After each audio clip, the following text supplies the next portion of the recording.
Right, welcome, ladies and gentlemen. Bit of a quick smash cut, drop the stream episode today. As always, joined by me and my co-host Paulie from the Latino Slant. How you doing, good sir? Mr. H, everyone in the chat, are you ready to rock? Because I believe they are. I trimmed my mustachio and we're ready to go. Let's do it. Oh my goodness me!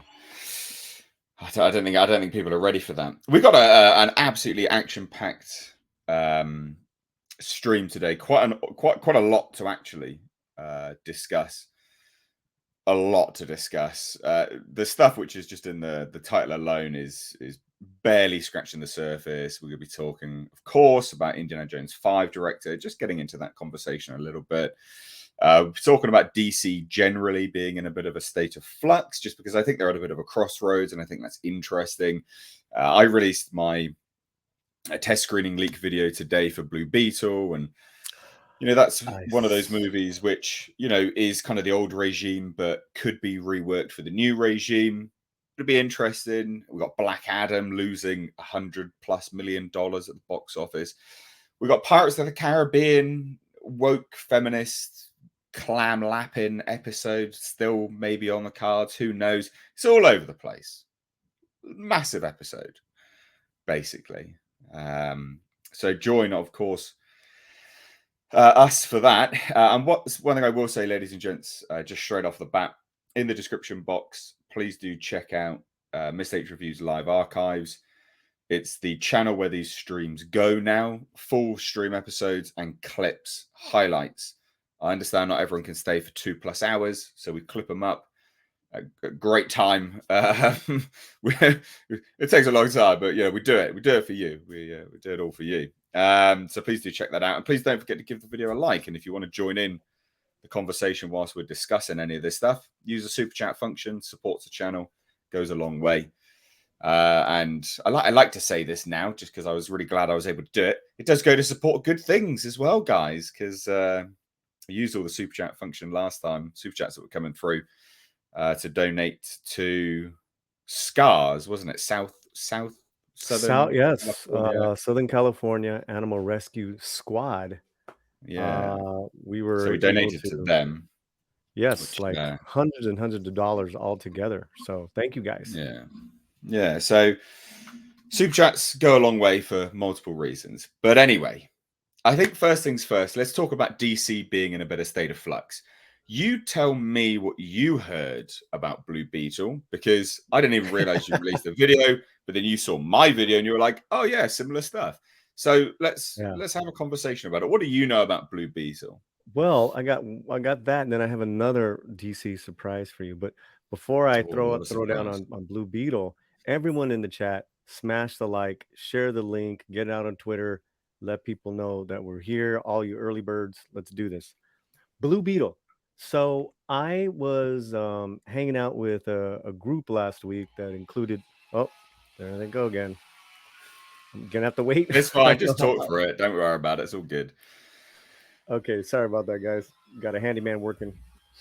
So the group that I was hanging out with included Chris Gore and Gary from Nerdrotics.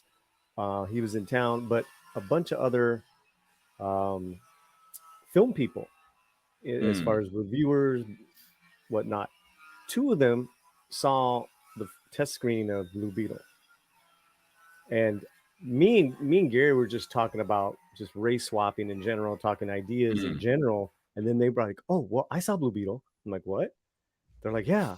So it was not one, but two people that saw it. And so it was kind of like, all right, kind of verifying that what they both liked. So I asked them, name me 3 things that you loved about this film. And let me stop first, because the first thing they said is like, look, this is a rough cut. This is like the first. Oh, very, very, very rough cut. Right. Very choppy, all that stuff, so it's almost like a disservice to judge it by that. Yeah. Now, that being said, even before I asked about what are the 3 things you liked, they said George Lopez, he steals the movie. Every scene he's in, he's so funny. Da da da da da. Kept going on about it. So I was like, oh, okay. So then we went to go see a movie. We saw Violent Night, and then afterwards, I'm like, okay, got it. Name me 3 things you liked about this film. George Lopez, the fight sequences, the action was filmed very well, from what I'm told. The costume looks great, and Xolo does a fine job as this lead, like you had said in your video. Very charming, very likable, Natural and charisma was what I heard. yeah. It, and then just it's with this is Xolo. That's I know you were trying to get through it. Man, I'm Latinx. All right, don't disrespect my No, they'll culture. put you in a That's box. how we pronounce it. Okay, all right. But yeah, so that is what I heard from those 2 gentlemen, and those 2 gentlemen were not Latinx. They weren't even Well, they're Latino. not. No, Oh, no, oh, no. cultural appropriation watching that movie then. Look out. Yeah, yeah. But that is you know, So you heard good things. I heard good things, but I yes. also heard things which were you know, like, so a lot of the positives were, of course, Xolo. Is that how you pronounce it? You know, doing less Latinx culture now. I know I'm getting with it. So Don't get me he's the started. standout. He's the standout, and unfortunately, one of the big detractors is what most superhero movies have as a massive problem at the moment, and they've had it for years. Paper thin villains, garbage villain, apparently, really crap. Not remotely a threat, just kind of, you know, it's what we know about comic book movie villains at this point in time. They're all roughly the same. Never really one to continue the sort of one and done in one film. So, but apparently, they did a fine job with what material they had to work with.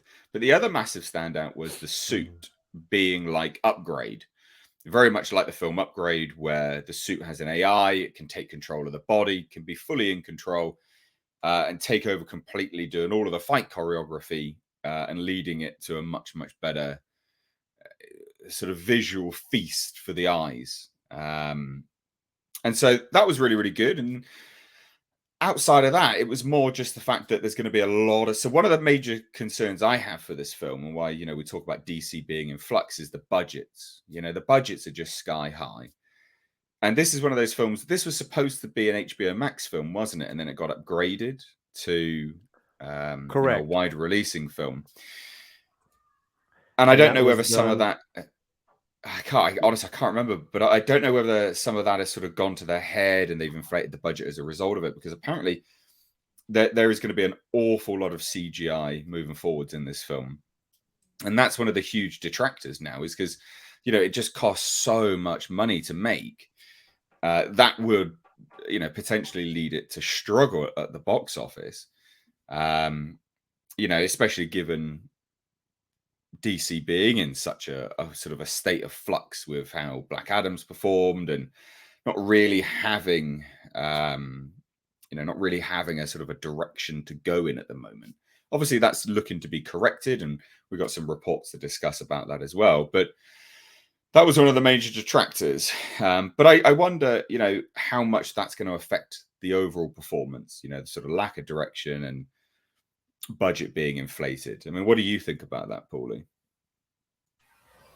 Well, I think you're, you know, the thing is that this is one of the last movies from the old regime, right? And yeah, it they really had is. gotten the upgrade before Zaslav. Mm. So, you know, and it didn't get cut after Zaslav came on board. So there's a lot of positives there. And from, you know, because I've been reporting on Blue Beetle for the last couple of years, just on my channel. Well, those set photos that dropped are actually really cool. Like, don't get me wrong, like, it looks very cartoonish, but it looks very comic book. But I was still really impressed with how the costume looked in those leaked set photos. I thought the costume looked pretty damn decent, all things considered. And I'm guessing you reported on that. I mean, what were your thoughts on the on the costume. Do you have any pictures of the costume from those leaked photos? I assume you know what I I'm mean, referring I to. do. I can pull them up if you want me to pull them up. Yeah. I Good mean, it's reference been a point. minute. Actually, probably the easiest thing is just let me pull up one of my old videos, and I could take off the audio. Hold on.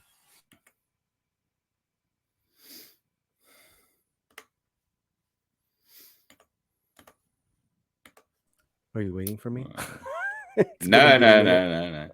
It's gonna be, It's gonna be, no. but I've literally just pulled up a Google search for it all. So just look at this real oh, quick. okay. Yeah, I need to do that. Just as a reference point. I mean, I thought this looked pretty damn decent, you know, like all things considered. Well, that's Yep. actually my video. That's hilarious. There you go. There you go. Perfect. Yeah, and that was filmed in Atlanta. It's filmed in Puerto I think that Rico, looks and it's great. filmed in That's a El good Paso. costume. I mean, it's Hmm. very cartoonish, but it is cartoonish. You know, it is a comic book, and I don't hate it. I don't hate it. I think with some additional CG work over the top, I think that could look pretty damn good. Well, and here's another thing too from the I comic mean, book that's the purists. reference point, right? Like, Yeah, the it's pretty comic book damn good. purists already have endeared or Jaime Reyes has endeared himself to the comic book purists the last 15 years. It's a Mm, character the comic book purists have like, even though they love Ted Kord, Booster Gold, mm, they're like, we don't hate on Jaime. And if you're not coming correct as a comic book purist, then mm, you're not going to make them happy. The other thing is that they're very happy with this costume. A lot of people dig it, mm. and then they just Yeah, dropped yeah, the new poster as well. Gentle Savage says, "Who is Susan Sarandon playing in the movie? The villain. She's Playing the playing, I villain. think, either Ted Kord's sister or cousin. Yeah, And in this universe, Cord has already passed away. yeah. It'll be interesting. It'll be interesting to see. Mhm. Yep. You know, I sort of, I'm glad you sort of. I mean, I had corroboration outside of you anyway, and then just having a brief chit chat. You're like, oh yes, basically the same stuff was said. You sort of corroborated my Yes. video as well. It's good to see from a wider range of individuals that have watched it. They're like, you know what, it's actually not that bad. It'll Yeah. be interesting to see how it comes together for sure. Well, and then okay, let me hit two more things, and it has to do what you said about family. Mm.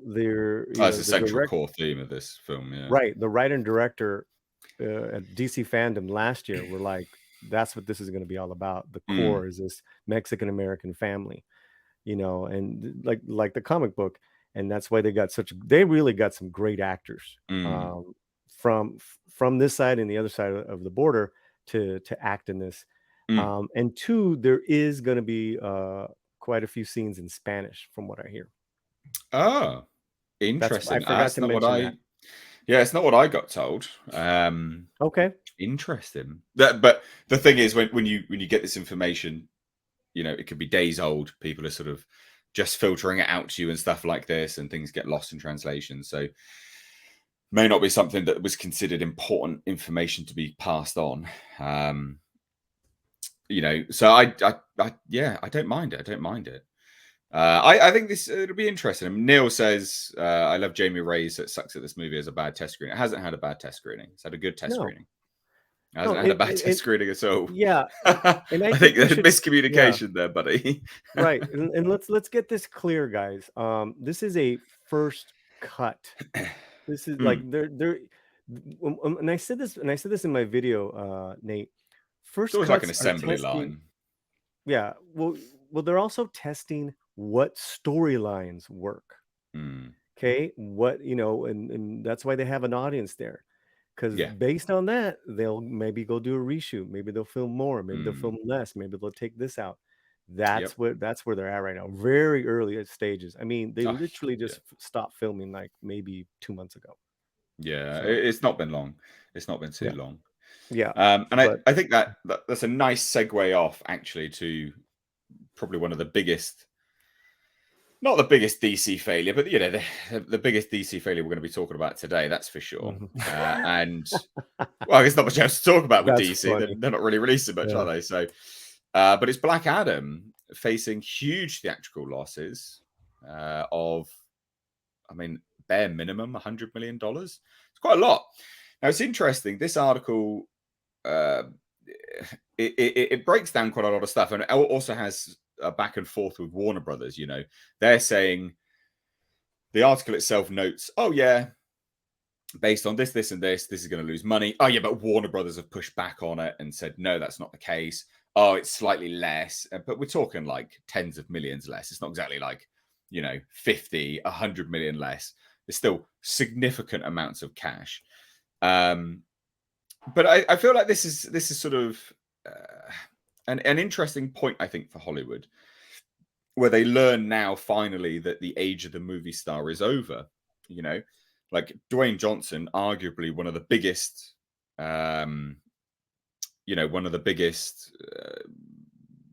sort of characters out there. Larger than life, massive following. If he can't, not that he's a great actor, he's fine, but if he can't conjure up a massively strong box office performance, hopefully this will now then tell studios that the age of the movie star is over, and they really need to focus on who they hire as writers, because that's the problem. Because loads of people will probably point to like Top Gun Maverick, for instance, and like Top Gun Maverick did so well because of Tom Cruise. It didn't do well because of Tom Cruise at all. It did well because it's a tight story. It didn't blow blow up the performance in the box office because of Tom Cruise. He's an element of it, but he's not the sole draw. Going to watch a huge spectacle without any massive agenda and just watching this film, and great effects, etc. Whatever you want to. That's the first draw for this film, not Tom Cruise. So I really, a bit of a side note before we dive into this actual news, but I really, really, really do hope that this goes some way to telling studios who they need to focus on hiring. You get good talent, sure, to be in the titular roles of things, but it's all about the writers. If you don't hire good writers, you're not going to be selling a good movie. I think I didn't mind Black Adam, but it's not a great film by any stretch, and it could have been so much better. I mean, they spent like 10 years on this. Did you watch Black Adam? I can't remember if you did. I sure did. I saw it in the theater. Oh, okay. So what did you think about it then? It's it was fun popcorn. Let's get more to actually the the movie star situation. Actually, let's focus on that. Yeah. Do you think the name of The Rock would be a draw? I mean, in theory, it would be, wouldn't it? I think. Bear in mind, I know that movie stars are days are numbered, but right. I think everyone knows who he is. I think that everyone. It just depends on the project. It seems his pattern is that he's better in an ensemble. Movie, right? Just as far now, if we're talking about money wise, right? The Jumanji, to me was true, right? It was like his biggest hit. And it was funny. It was entertaining. This was mildly entertaining. Some fun things. It just, I don't think The Rock could really help just the lame writing. It was lame. I mean, besides a couple of cool moments, it was just like, okay, whatever. I'm not going to take it seriously. Yeah. It's kind of silly, stupid fun. But I think just with The Rock too, outside of his fans, people know that his acting is limited. He's good in supporting characters, right? He can really I honestly thought he was going to catapult after I saw him as an actor, right? Because back then when he was starting, The Rundown was great, but when he did Be Cool, and he had that role, I think he was like a like a hitman, but had a lot of flair. That was a great little role for him. I was like, man, this guy, there's something here. And then it just never happened for him. He just kind of became, all his movies are cookie cutter. Do you think that's then timing again? Do you think it's timing? The age of the movie star is over, because I really do think that is the case. Like no one goes to watch very outside of the exception. No one goes to watch a movie because of an actor anymore. It's so very Mhm. rare do people go. They're more selective. You're not just gonna just buy into it hook, line, and sinker. You're gonna look at the trailers, the story, a bit of reviews, word of mouth, and then choose. The name might catch your attention, but it also Right, everything else as well, right? Like, do right. you think Well, I that's think when timing then for him? He sort of got into acting and then that sort of coincided, correlation with the decline of the movie star, the incline of social media, and the fact that these plebs expose themselves, not literally, on social Mhm. media as being fools and thus, very divisive. Do you think it may have coincided with that a little bit? Because I think so. Um, I don't think it just wasn't a great film, man, and we didn't have good word of mouth, and Oh, not the just this. I mean, timing. you were But saying about his rise to stardom. You thought he was going to kick off, and I'm like, well, do you think that coincided with the decline of movie stardom? uh, probably, probably, I think what happened. Okay, so going back to that, I think what happens with when you follow an actor over his Mm, career, you're following him because he does he or she uh consistently surprises you, entertains you, like a Kate Blanchett, like a Meryl mm, Streep, even Emily Blunt, mm. to a lesser degree. Um, so I I see. think those are a I'd dying. take I or think leave those are a so dying many breed. things. What's that? Yeah, I I see. think I those would are. take or leave so many things now with so many different actors. I'm just barely interested in what an actor does. I'm more interested in the story itself. Well, see, and then it goes back to that. So there's they're a dying breed. There's very few that we were like, oh, Brad Pitt, I'm gonna go see his movie. But even other Mm. people say, I hate that guy. Yeah, Tom yeah. Cruise. There's very few people now that unanimously, yeah, I'm gonna check out that Tom Cruise film. I'm gonna Mm, check out that Mission Impossible film. Cavill could have that. That it, you know, there, there. That's another thing is that you can't force that it. I just don't. Dwayne Johnson for me never has that leading man it to mm. where he's dynamic and versatile. Yeah, I'll give you that. Nothing. Yeah, I'll nothing give you that. compared to like a Leo or um and even Tom Cruise and Brad Pitt, they're not necessarily versatile, but they're Mm. so charming and likable.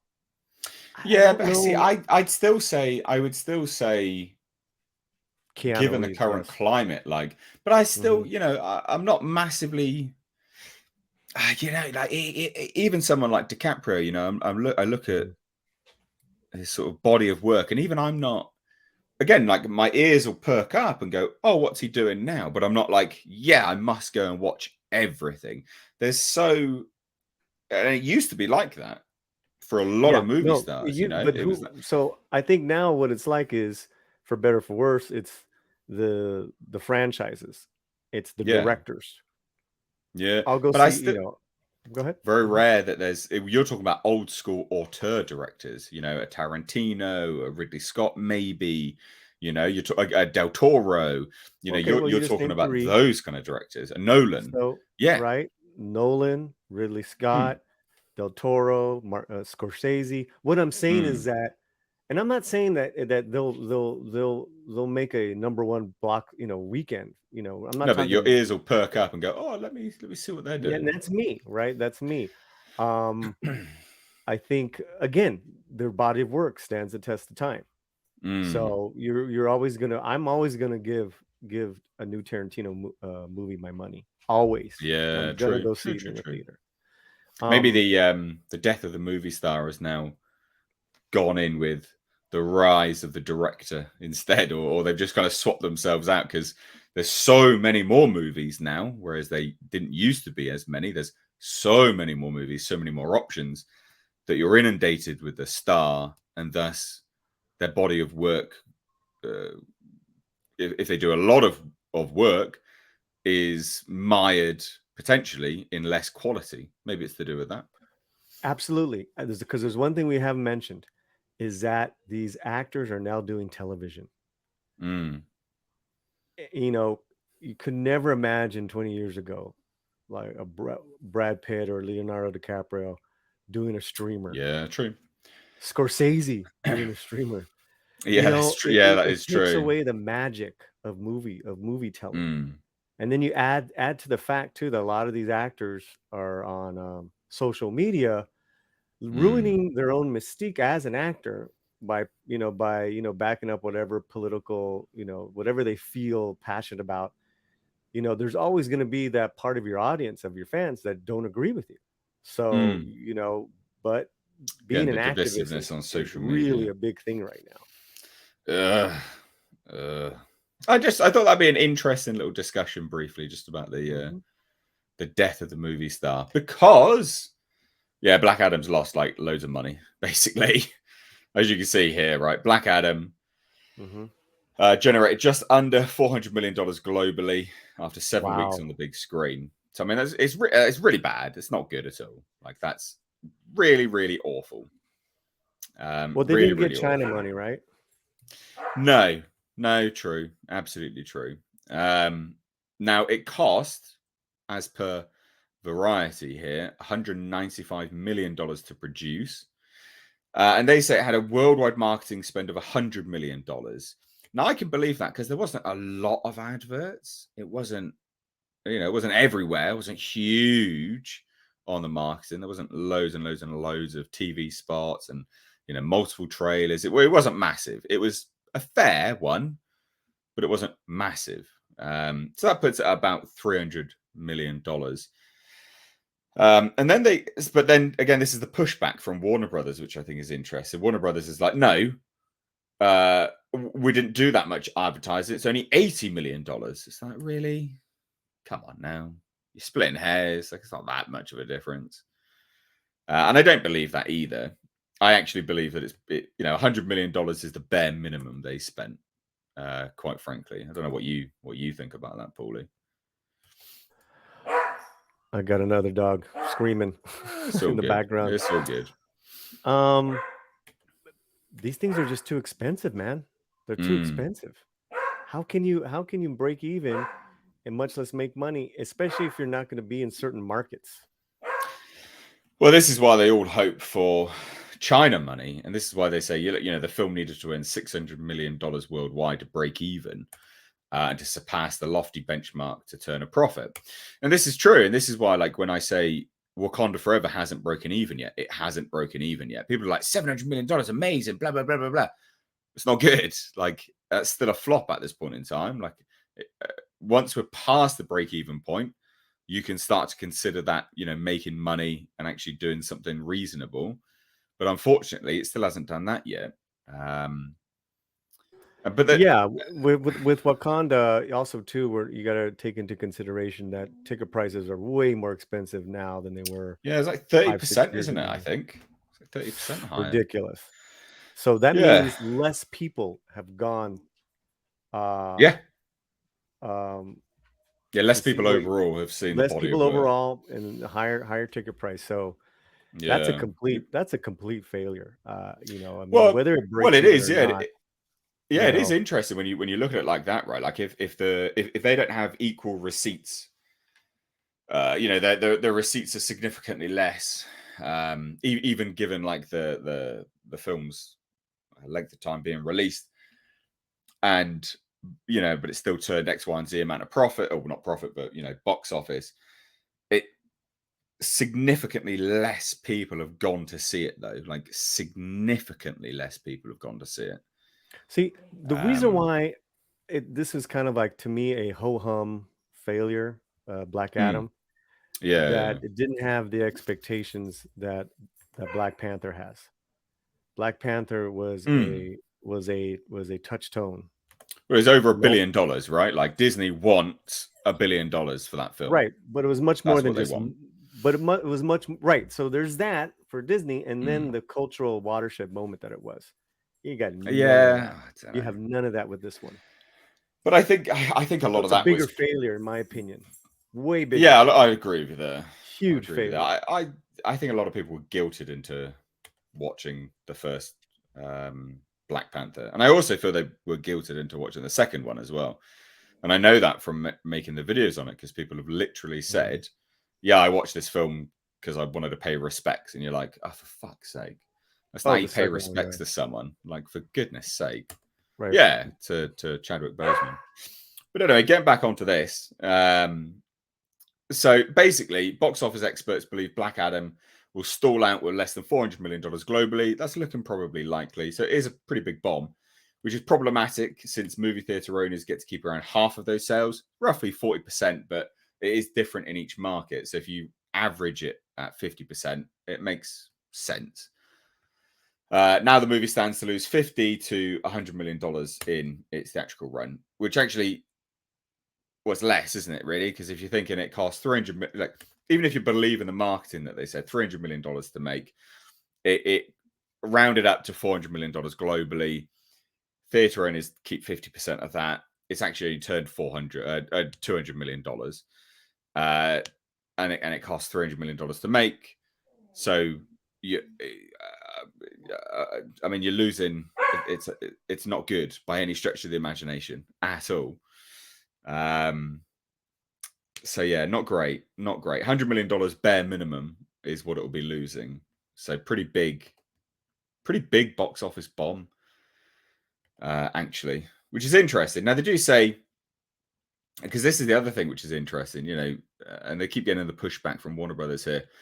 So they say ancillary revenues.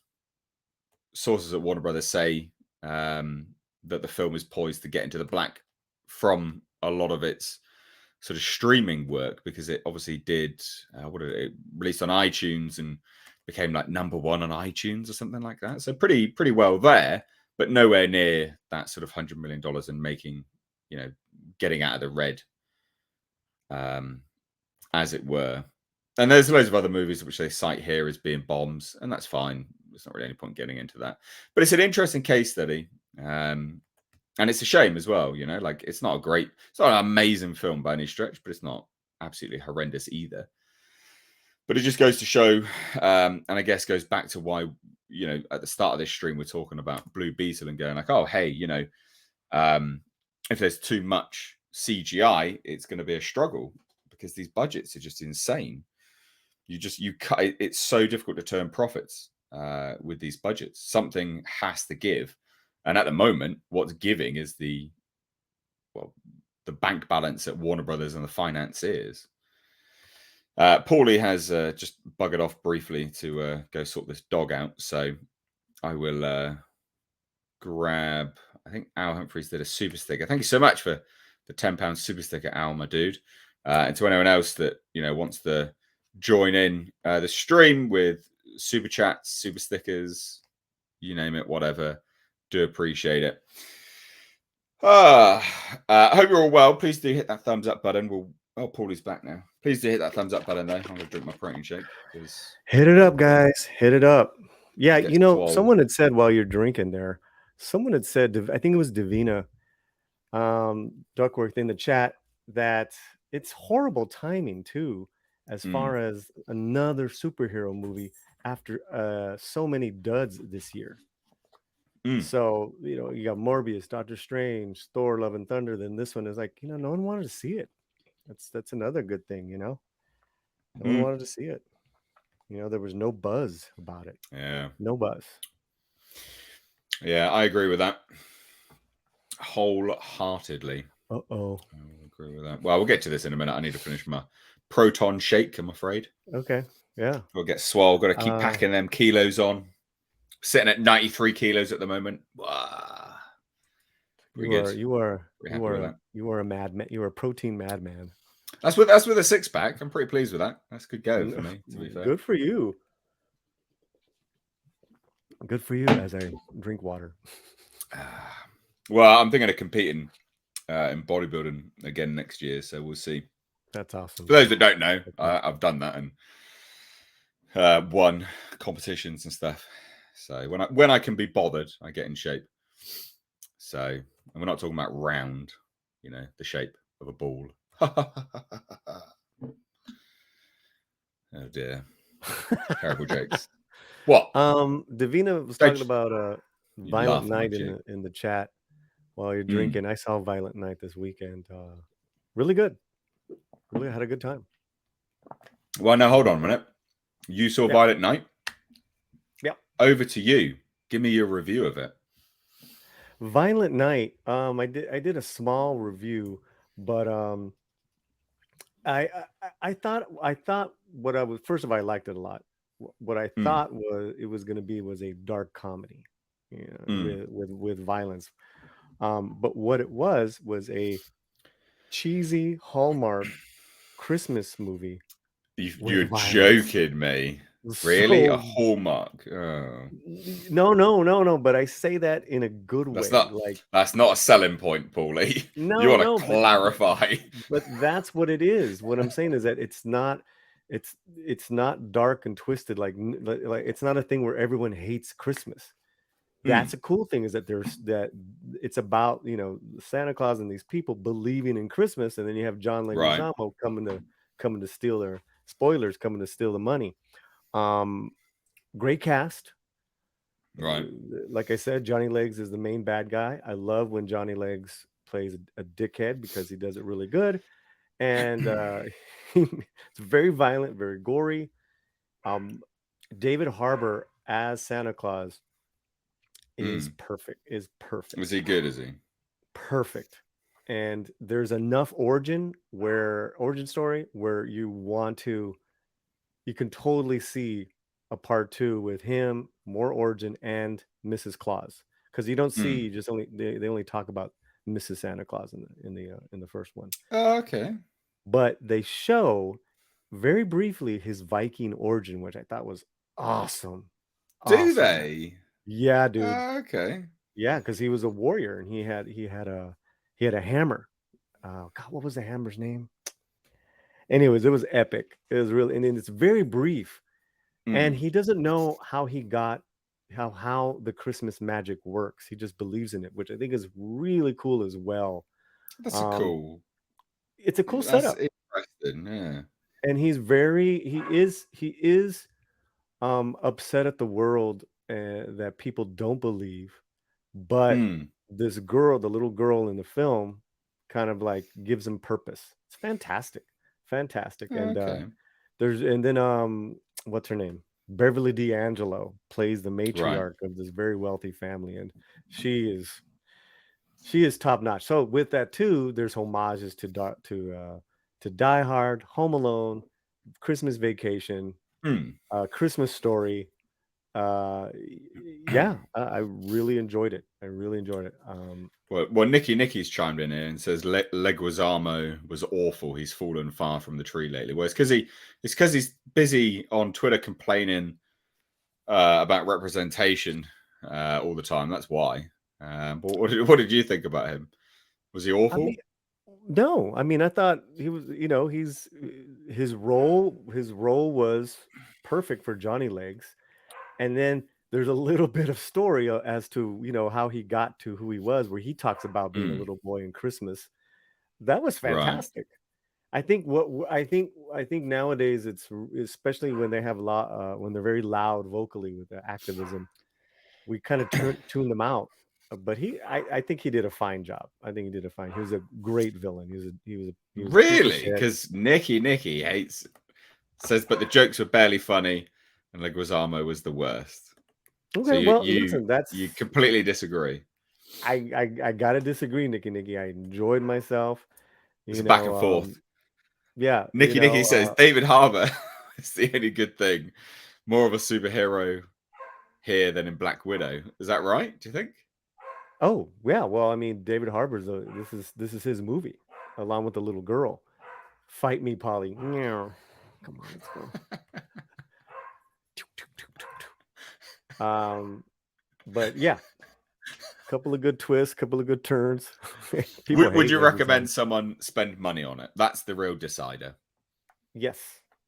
Yeah. Well, you Really? know what? Wow. Actually, Ooh. okay. Actually, okay. If you guys like that type of odd violence and Christmas, with a little dark twist, go see in the theater. Mm. If there is some good cinematic. Is it It's filmed proper very hard well. R or not? It's an R. Oh yeah. Like a proper hard R. Yes. Oh yeah. language Okay. and blood and all, and Did you see Mrs. Claus titties? you don't see Mrs. Claus. There's no sex. There's no sex in it. No, it's language and Disappointing. situations, violent deaths, nasty deaths, which I think is fun. No, I just want to see all the blood. All right, cool. Interesting. Yeah. Interesting. Good to But I get was your gonna review. say, if you can watch it on watch now, someone's saying Leguizamo was okay. Come on, he was good in it. He's just a dick in person. Oh my Nicky god. Nicky says, I would say, yeah, go for fun and for the holidays, just go with a good group. Okay. All right. Interesting. Or if you want to stay home, Interesting. I'm sure it's gonna be streaming soon, so you can do that. Did I see No, that I Star Wars like a girl good night out. in the I chat? like, yeah, Anna's here. I What's can up, send you a link, Anna? Anna, if you want. You jump on if you like. The movie is Um, Violent Night.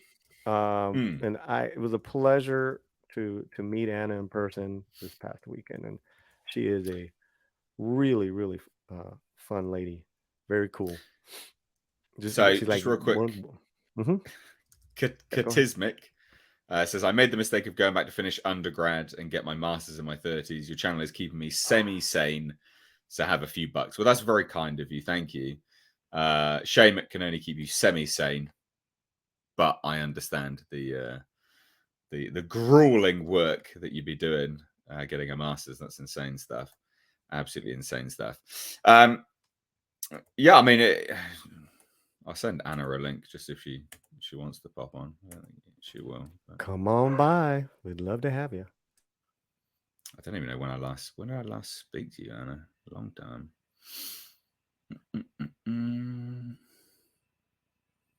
Oh, it's easy just to.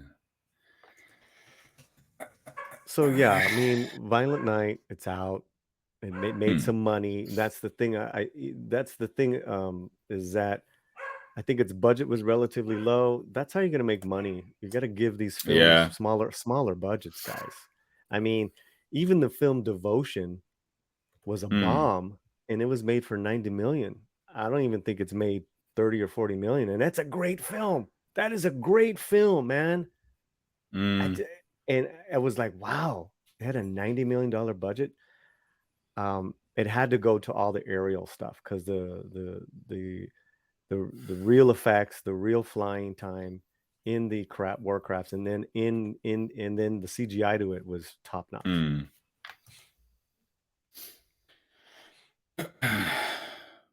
Well, why? Oh, God, have you changed your name on here or something, Anna? I can't think it's fucking that find you. Star Trek girl.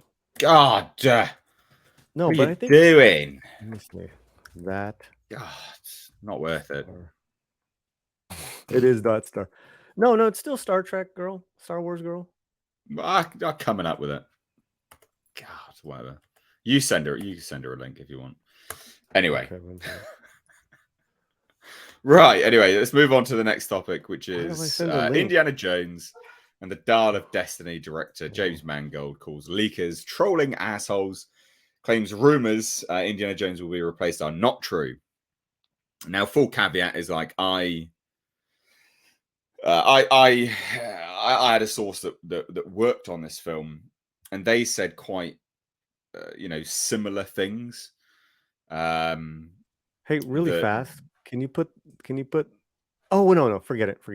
You've got it I'll be anyway.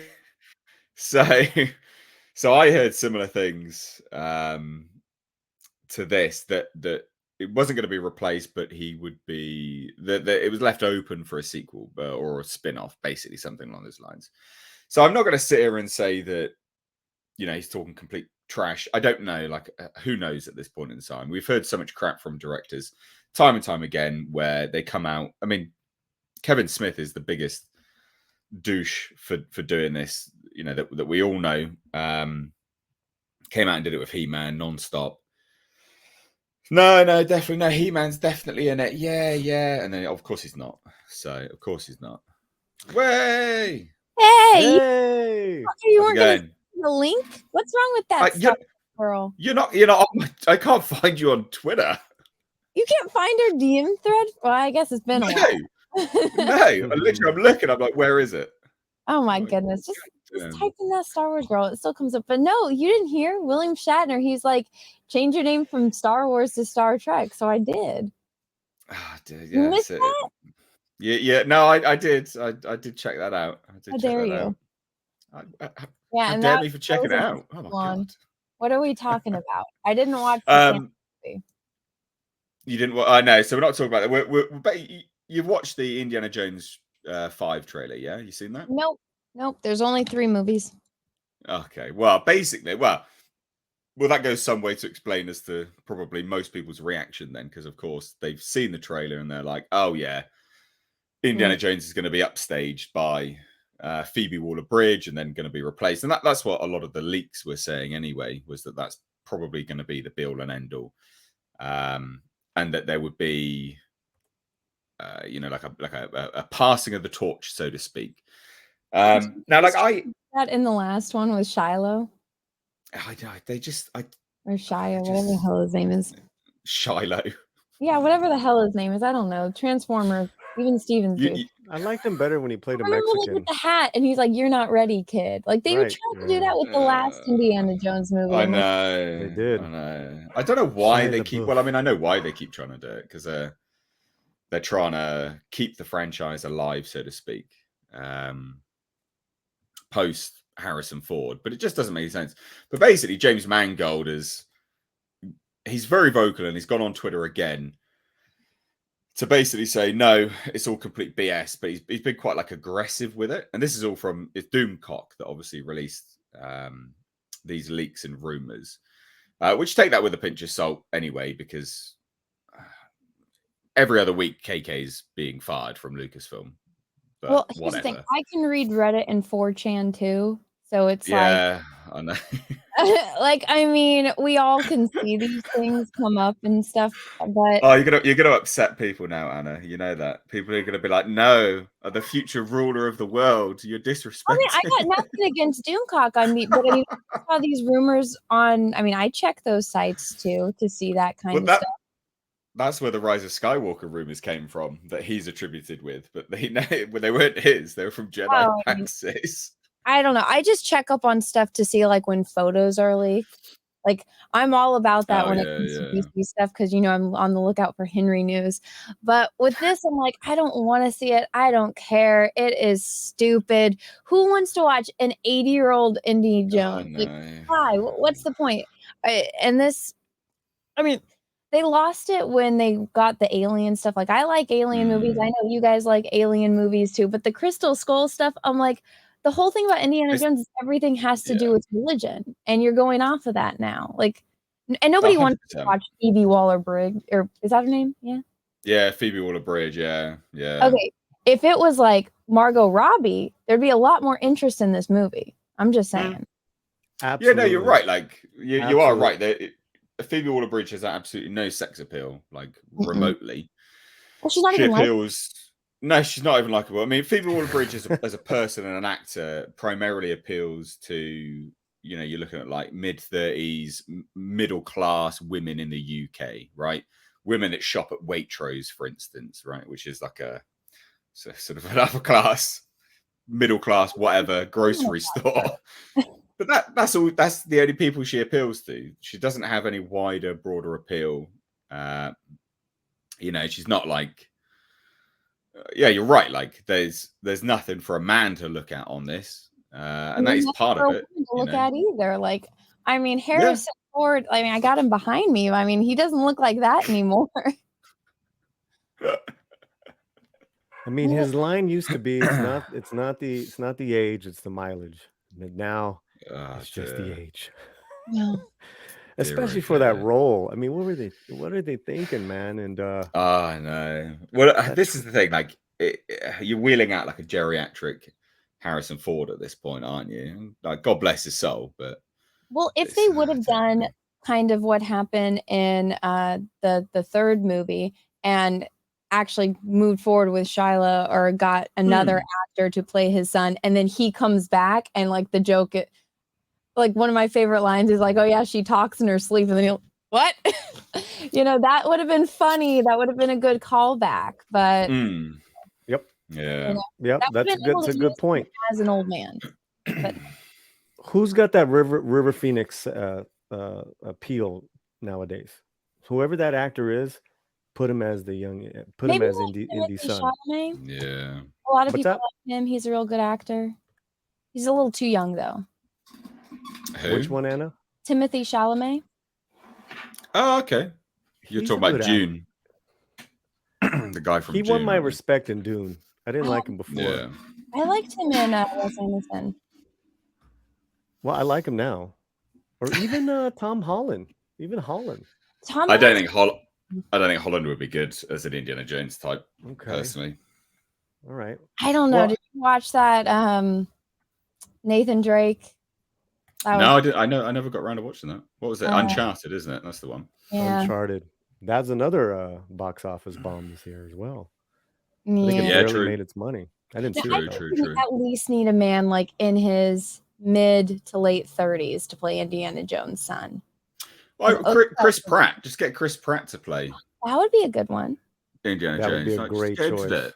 You know, Chris Pratt's great. Like he'd be, and as well, like with the his sort of athleticism that he showed in the Terminal List, you know, and the sort of gunplay and stuff like that. I'd be down for watching him play an Indiana Jones type. That'd be great. Absolutely. I mean, it could even be funny, like having like a granddaughter if you actually have to have a girl in there, and you know, oh, like I want to be just like my grandpa, and like have like him and like the Indiana Jones's son, you know, like they butt heads, but the granddaughter is trying to bring them together. That would be cute, you know, and that could be something that appeals to everyone. But I mean, they're not going to do that, obviously. No. But the downfall of this is that Mangold has been really, really vocal on Twitter. So someone said, you know, well, Indiana Jones and the Dial of Destiny looks amazing, James Mangold. But if Indy dies and is erased from existence with Phoebe Waller-Bridge taking over, then you won't hear the end of it, sir. Pretty valid statement to make. I hope the Doomcock dude is wrong. Just have Indy and Marion retire. And then James Mangold went mental. Which a little sensitive. Well, the thing is, if this comes out and Mangold has lied, there's any semblance of truth to what's been said, all credibility is lost. And James Mangold's a really good director. He's done some really good stuff. So I sincerely hope that this isn't the case, because, again, like, you know, I don't want to look at, you know, Mangold's body of work and go, you know, he's known as this sort of, I don't know, he sort of delegitimized himself, because he's, again, any semblance of truth, these statements don't make any sense. So he says, one more time, no one is taking over or replacing Indy or donning his hat, nor is he being erased through some contrivance. And he never was, not in any cut or script, but trolls will troll. That's how they get their clicks. And please don't exhaust me pointing out how once in a while a troll is right. Even a blind squirrel finds a nut now and then. All one has to do is look at set photos and interviews, and you get enough info to make wild guesses about a movie plot. He continues. The difference between trolling assholes and everyone else is they are trying to make money off your feelings about their films and culture war politics.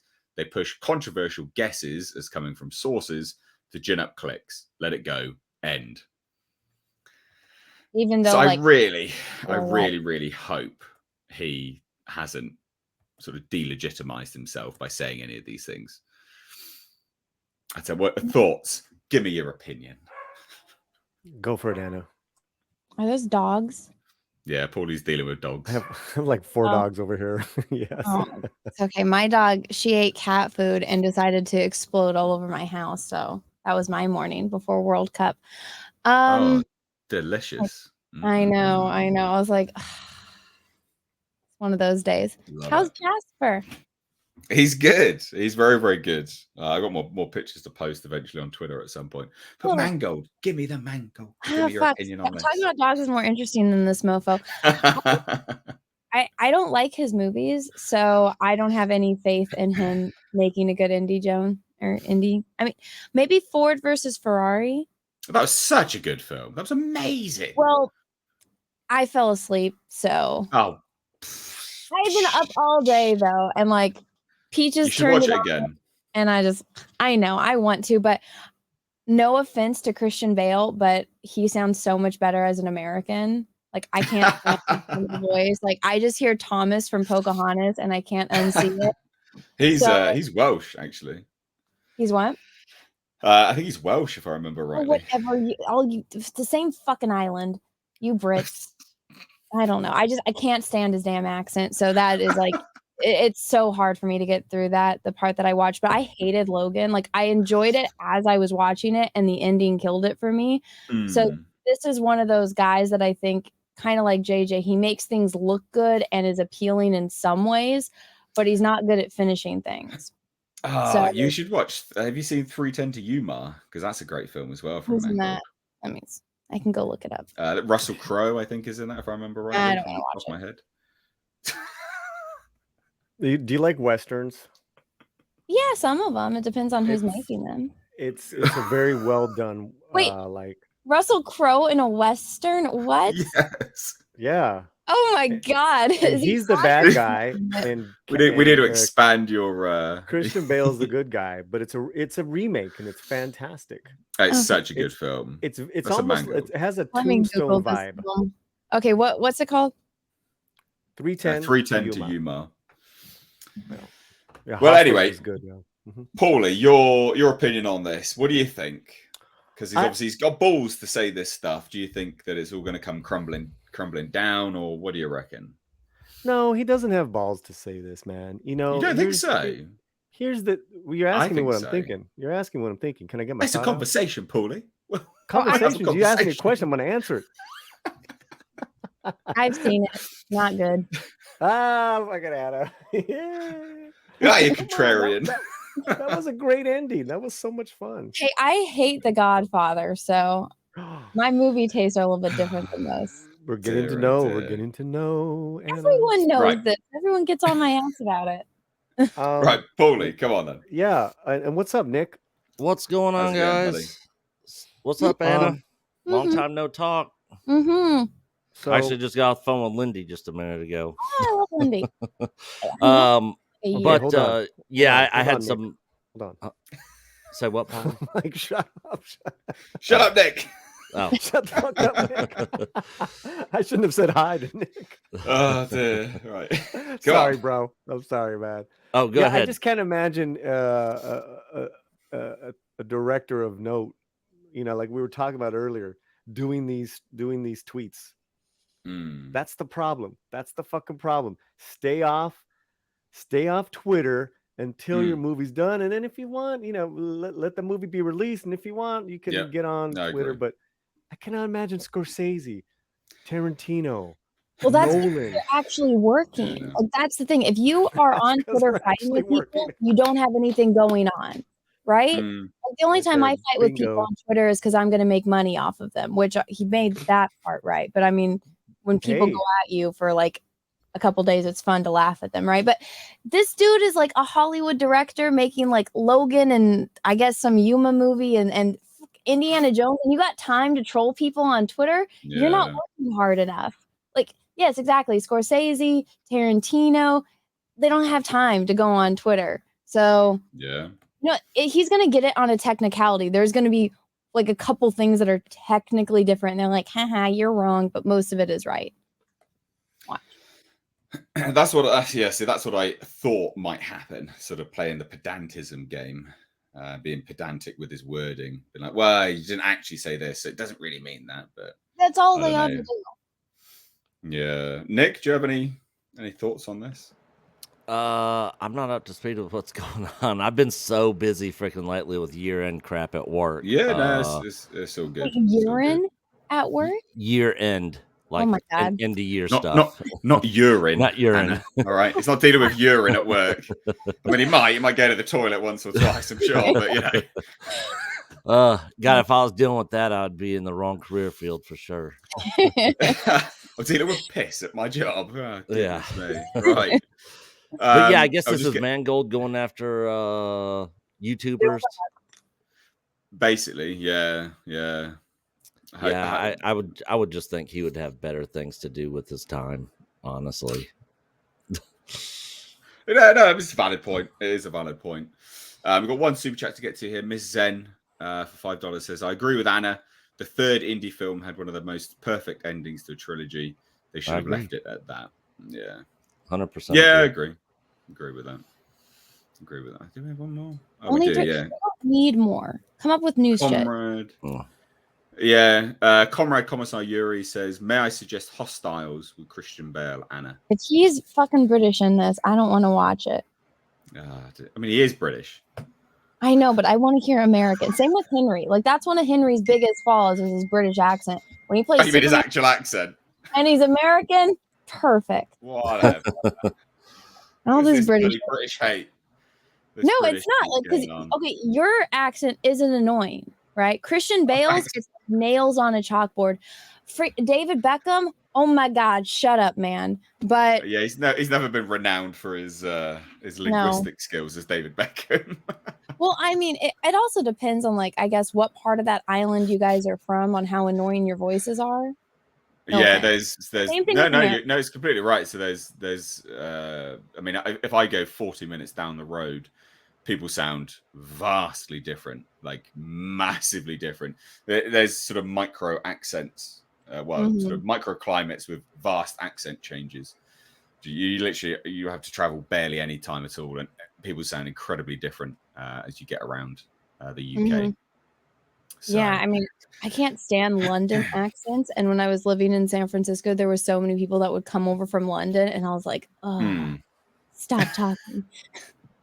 Well, I'm quite like, I've got like a neutral sort of accent. It's not really, it doesn't hail specifically from anywhere. It's just a fairly neutral one, which I'm quite pleased What about with. Gordon Ramsay, Anna? Does his voice annoy you? Or he's very he's funny. Yeah, he is. So if you yell at people, retard, it's great. I'm like, I don't care what accent you're saying, you're funny. Fuck off. Right. So next topic, you did derail it, but next topic I think will be good for you to chime in as well, actually, Anna. And it's about this female version of the Pirates of the Caribbean. It was touted as it basically could be done, right? Done and dusted, wasn't happening. Margot Robbie came out and said, yeah, it's not happening anymore. Don't worry about it, whatever. But Jerry Bruckheimer is now going, it might still happen, actually. Does this excite you as a woman? You know, is this representing you, Anna? Well, I mean, if they did it like... You keen for this? Well, Margot Robbie is fun, but if they did like the ride, because I mean, they wanted to bank off of the Disneyland ride, right? So if they did it where she's like just a hot redhead that was getting sold into like sex trafficking to be like a wife, and then she becomes like a pirate, that could be cool. But if like Johnny Depp was her mentor, like she gets away from like the sex slave. Don't think Disney's going to make that type of movie. No, of course not. Just got to dive in there real quick. Sex slaves? What? Didn't you watch? Oh, you're British. You've never been to Disneyland, have you? Lots of British people have been to Disneyland, Anna. You did. Haven't. Oh my God. I'm assuming that you haven't. Come out of your cave, Nate. No, come out of the cave. I've gone to the because I'm British. Away from you, so I'm assuming you haven't been to the original ride at Disneyland before they changed it. No. Okay, well, so the section of the ride that was really popular was like the redhead section where they're doing like selling the brides and all the other women are disgusting hags and like super fat and they all want the hot redhead chick, but now they made her into a pirate because you can't have sex trafficking, which I'm like, that's what pirates fucking did, you retards. Sorry, I'm destroying your stream. Demonetized. Demonetized. Well, okay, so if they I started talking about sex slaves, to be honest. All right. That's what pirates did. Okay, but she had Margot Robbie. She's super hot. She gets kidnapped, sold into like sex. And then she escapes. She does the whole Princess Leia kills her captor kind of thing. She runs into Johnny Depp and he teaches her how to be a pirate. That could be fucking cool. That could be cool. But they're not going to do that because nobody listens to me. Right. Just what Anna said. I want to watch that. Get that shit funded. Yeah, it sounds a lot better than probably what they would have done. I mean, this sounds dreadful, man. Come on. Yeah. Movies aren't good anymore. You. Also, I had no idea that your name was actually Nate. Did you know? Yeah. No, Yeah. because I only talk to YouTube people on the names that they give unless they specifically tell me what their real name is. So this is Yeah, that's true. mind blow. I never pictured you as a Nate. I derail everything. Continue talking. Is that a compliment? Is this a compliment? Is this good? You don't You're going know to shit from on that. my accent now as well. You're going to be like, well, you don't look like a Nate, so You're fuck 8. off. You're not going to go to Disneyland either now, so to hell with you. No, What are we talking about in here? my head, your name is Mr. H. Like, I feel like I just like the game Clue. Like, you got Colonel Mustard, you got Latino Slant, but I mean, he said his name was Polly. I met Nick in person, so I knew everyone's names. It's just bizarre. I just read it right now, so. That's it. We're literally watching Anna's mind blow on stream. Yeah. What? Yeah. What's Well, that? Your name? What is that? really Your what introduce name? them. You just go off of their code name, right? Yeah, no, you do, yeah. Oh. In fairness, true, very, very true. Like we've known each other for years, and you've never told me your real name. I had to read it right now. So. Yeah, in fairness, I can't remember when it was revealed. Did you get doxxed or something? When did you reveal your real name? No, I revealed it when I did my when I did the credits for my film. I put my name in there. Oh, so. I should have known that. Well, I didn't know it was you because I didn't know your name. Now I do. No, it's all right. Yeah, no, I didn't get doxxed. That's good. Yeah, it's good. Anyway, so we'll just get straight back to. So basically, this doesn't interest you, is what you're saying, in its current format, right? No, Johnny, no deal. But even the last couple of Pirates, it's like just stop. They weren't great. Even at the third. Well, now it's like if they bring Johnny Depp back, that movie's going to make $1 billion at least because everyone is, rallying behind Johnny. I'll go see how shitty it is. You are right, Johnny. You are right. Now, they say first announced as in production in June of 2020 and then dead as of 2022. So pretty quick turnaround. But this dead film would have seen Birds of Prey scribe Christina Hodson, so awful writer, tell a brand new story completely unrelated to either the original series or its iconic protagonist, Jack Sparrow. Now, details regarding the project's development were kept tight-lipped, but among what little is known is that, as previously detailed by its once-attached star, Margot Robbie, the film would have featured a lot of girl power. Like that phrase alone can just die in a ditch. That's not it is, isn't it? Like, it makes me want to vomit. We're really mainly not because girl power. Like, fine, I'm happy to watch. It only works in movies. Mean Girls did girl power right. Well, girl power as a statement is very tongue in cheek. Like, I don't. You shouldn't have to give me that statement as a prerequisite so I know what your film's going to be about. I should just watch your film and come to the conclusion that there's a strong female lead, not be told it.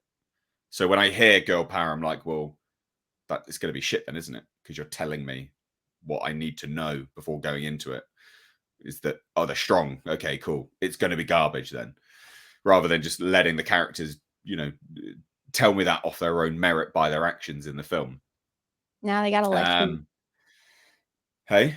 They got to lecture you. Yeah. Now they say, we're really, really excited at the prospect of kind of adding a very key female element to that world. This is what Margot Robbie told Collider. But then 2 years later, it was then confirmed to Vanity Fair that it's done. We had an idea and we were developing it for a while, ages ago, to have more of a female-led, not totally female-led, but just a different kind of story, which we thought would have been really cool. But I guess they don't want to do it, so that's done. However, the latest, speaking to Collider in December, ahead of the premiere of Disney Plus's National Treasure series, Jerry Bruckheimer came out and said the following.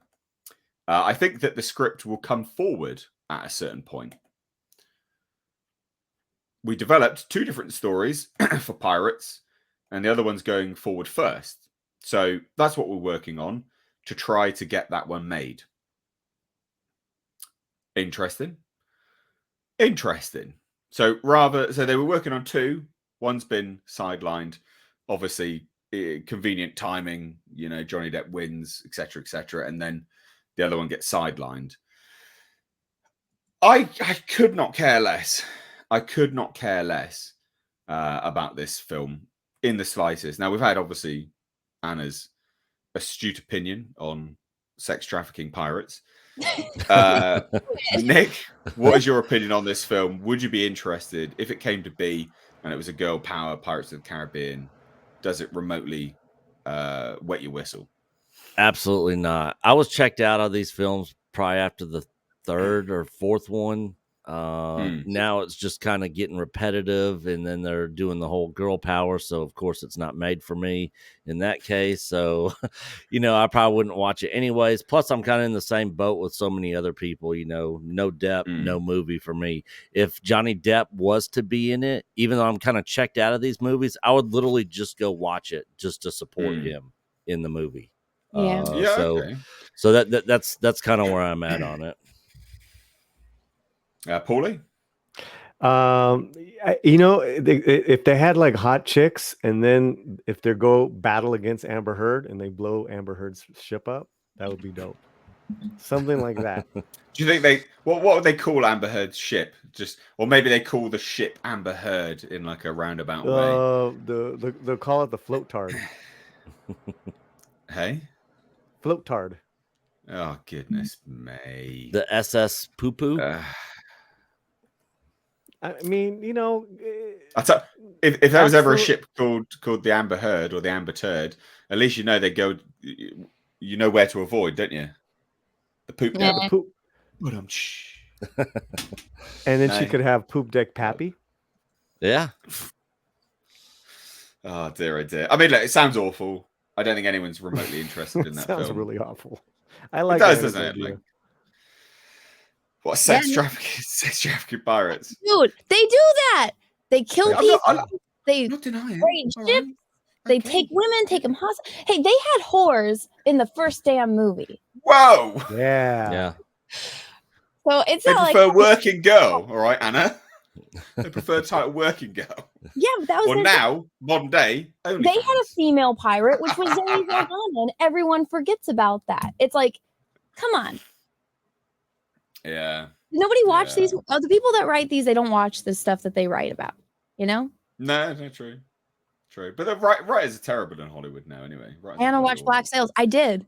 I tuned out when everything turned lesbian and gay. Did you guys watch Black Sails? It was fucking great for a while. No, not interested. No. You're not selling it. I've never even heard of it. What? Black Sails? It's good. Like the last couple seasons, just pretend like they didn't happen. But Black Sails, so it's about. You guys ever read Treasure Island?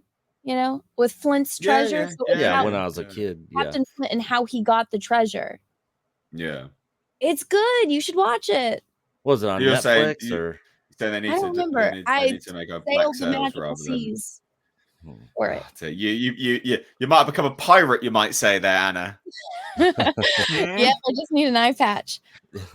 But it was good. It was good for a while. The opening, like their little, it's like, fuck. One of my friends worked on it, but it's like the 3D model of the ship with the music is so fucking cool, man.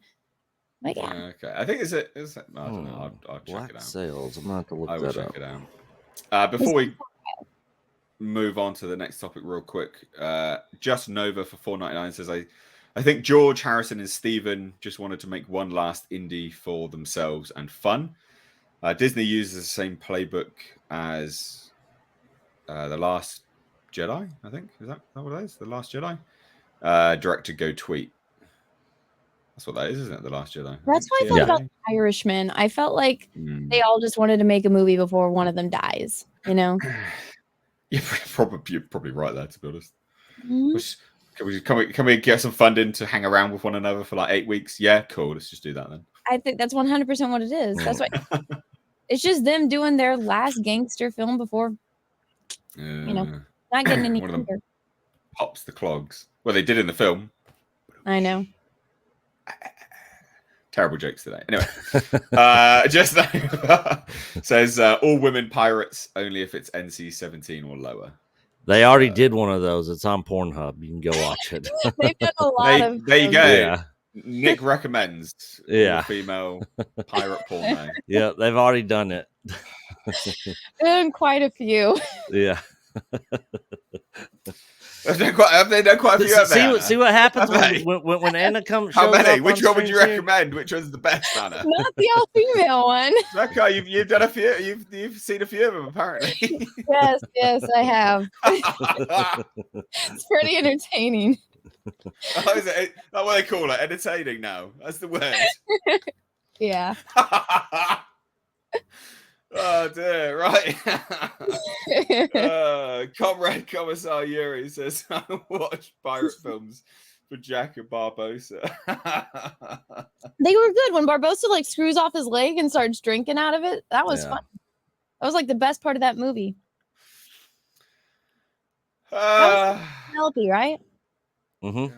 Oh, yeah. I like the mermaid in that one. But I'm a girl. I like mermaids. Why are you laughing? I'm still laughing. I just broke your brain with the Pornhub stuff, huh? Oh, it's just comical. Right, anyway. So, next topic is, believe it or not, Ghostbusters. Oh, so that's Ghostbusters on Afterlife. Say it again? Oh. I'm just trying to break your balls, man. Oh, yeah, ectoplasm. Is that what right. Anyway, Ghostbusters Afterlife. This is an interesting turn of events because they're not going with the same director. So they're going, right, previous cast returning, perfect, cool, but brand new director, which I was really surprised with because I thought they were kind of doing it as a bit of a, I don't know, like Reitman was doing it as a bit of a love letter, wasn't he? So this is surprising news. This is an exclusive to Deadline. It released earlier today after successfully relaunching the franchise with 2021's Ghostbusters Afterlife, which is amazing to think it released last year now. God damn. Sony Pictures is ramping up pre-production on the sequel with the film's writer and executive producer, Jill Keenan, set to take over directing the reins. Sources tell Deadline that Jason Reitman, who directed the previous pick, will move into the writer-producer role. So still kind of there, alongside co-scribe Keenan and Jason Blumenfeld. Insiders add that Ghostbusters Afterlife ensemble that includes Paul Rudd and Carrie Coon is on board to return. Now, they released some statements here anyway. It's an absolute honor to pick up the Proton Pack and step behind the camera for the next chapter of the Spengler family saga, said Keenan. I just wish I could go back to 1984 and tell the kid in the 6th row of the Man Valley West that one day he was going to get to direct a Ghostbusters film. Obviously, there's not much known about the sequel. Sources do say, however, that the plan is to return to New York City and the iconic firehouse made famous in the original Ghostbusters film. And it's slated for a December 2023 release, so it'll be pretty soon. We'll start learning more about it pretty soon. So it's interesting. They do say, so Reitman, again, this is the interesting stuff about this, is that, he's still involved, but I would have thought that he would have kept going with it. So he says, a few years ago, my father handed me the keys to Ecto 1, and together we made Ghostbusters Afterlife. Words will never express how grateful I am to have made a film with my father by my side. It's now time to hand those keys to my creative partner and fellow Ghostbuster, Jill Keenan, a brilliant director who will keep the Spengler spirit alive, and I can only hope to provide him the same producerial care and support that my father showed me. I like this film. I thought it was fine. Pretty non-offensive, all things considered. It's not the best film out there, but it was a bit of a good, dumb fun. I'm keen to see a return. I'm keen to see another one. Hopefully, they spend a little bit more time on the ghost this time because they've established everything. But what do you guys think? Is this good? Is this bad? What do you think? I didn't watch the last one. There's only 2 Ghostbusters movies. Oh my god! Oh, you didn't see the last one, Anna? Why? Let's put it this way. Why didn't you want to watch it? Because that's an interesting conversation in and unto itself. I didn't want to leave my house. I don't know. When did it come out? I was busy. Too busy watching them pirate films, I hear. I mean, those are at least a little bit more entertaining. You know how it's going to end. But I don't know. I just had no desire to watch it, really. How do they end? What, in shame and embarrassment? You don't watch self-loathing. Porn? It was a joke. It was a joke, Anna. That self-loathing after porn ends, Why are you regret, self-loathing? Well, I don't care. It's not me. I'm not fucking people in a porno, am I? I'm not talking about myself. I'm talking about the porn stars, how they whatever. Anyway, derail my bloody stream. Nick, what do you think about Ghostbusters Afterlife? Did you watch it? Did you like it? I did go see it in theaters. I thought it was very well done. Again, I agree with you though. I didn't think it was like the best film. I thought I don't think there's ever going to be one that's going to even touch the original. But I thought it was handled with care. I thought it was handled with respect to what came before it. I thought the characters were handled well. Well, the only thing that I wish they would have done different was to have the original cast of the Ghostbusters in it a little bit more. Yeah, I agree. It was too much with the kids and all that, which they were fine. I didn't really have an issue with them, but I really wanted to see more of the original cast. And I don't know if they've said one way or another if the original cast is coming back for the second one and if they're going to play a bigger role in it or not. There's no statement about that, and you know what? I would imagine probably not. Mainly... I mean, we see Winston going in at the end, credits into the old firehouse, and he buys it. So that would make me think that he's going to be involved, but it might also be in a very small capacity, like it was in this last film. But as long as we're not getting like Ghostbusters 2016 level garbage, then I'm all for it, and the fact that Reitman's involved in it. I'm not sure why he's kind of stepping back as a director role, but the fact that he's still going to be a producer and he's going to be over the writing of it gives me some bit of hope for the film. So I'm interested. I'm gonna probably definitely keep up with it, and pending anything crazy happening, I mean, I'll probably go out and watch it and support the film. Well, like the rest of the films that Keenan's directed is not a lot. He did Monster House, City of Ember, A Boy Called Christmas. Never seen any or heard any of these. Yeah, so for Monster House, he earned Best Animated Feature Oscar. So not bad, obviously. And then Golden Globe nominations as well for Monster House as well. So I mean, pretty good. But that's an animated feature. But then maybe they're going to lean more into the kiddie aspect, but then the new cast have grown up a lot since then. I mean, this was filmed in 2019, 2020, and then released in 2021. This will be filmed, well, presumably now 2023, and then released 2023, which is they're basically all adults. Crazy turnaround. Yeah, but they'll be significantly older. I mean, because they were reasonably youngish in that film, but kids age really quickly on film. Like you watch them between a movie, and a few years older, you're like, oh wow, Jesus, you're like much older. It's a significant change on a perception of age. But that's a really quick turnaround as well. The fact that it's slated for a December 23 next year, literally a year's time release, but they haven't even started filming yet. It's a quick turnaround. It's a really quick turnaround for what you'd imagine. But this is the interesting thing, because the budget for Ghostbusters Afterlife wasn't huge. And that's an effects-heavy film. And when you look at the budgets for these other films, and they're equally as effects-heavy, but they're insanely high. You're like, where the fuck is the money going?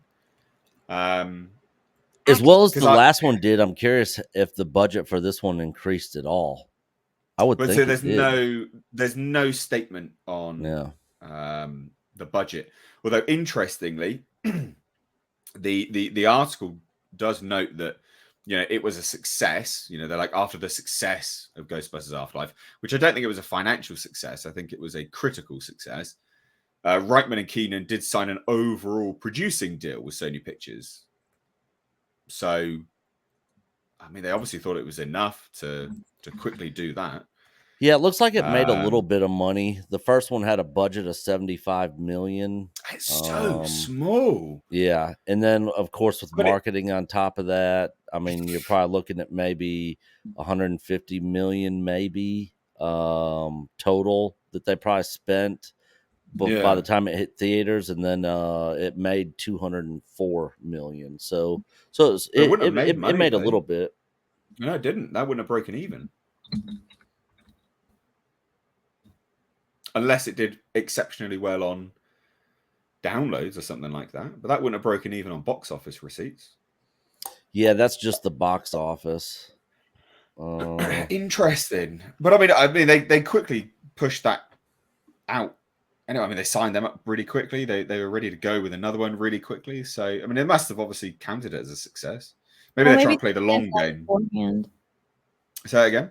Maybe they planned it out beforehand. Like maybe Bill Murray was like, "All right, I'll only do it if you do X, Y, and Z." That's true. Yeah, that is true. That is true. I think we lost Paulie. Otherwise, I would ask him what his opinion is. His puppies are probably going crazy. Dealing with the dogs. But it's interesting nonetheless. Like I think the only major detractor there is that he's not going to be the director. Directing it. So yeah, interesting stuff. Now, I think we can all do have a good laugh. And this good laugh comes in the form of alternate designs for oh god Ironheart. And we know how amazing it looked in the film, don't we? So this is obviously Black Panther: Wakanda Forever, and I mean that film's a masterpiece. It's an absolute masterpiece of a film. Just like buttercream. Oh, it's such a good film. And Riri Williams as well. Just did I watch it? I tried. The most likable character I've ever seen. What a great actress that they chose.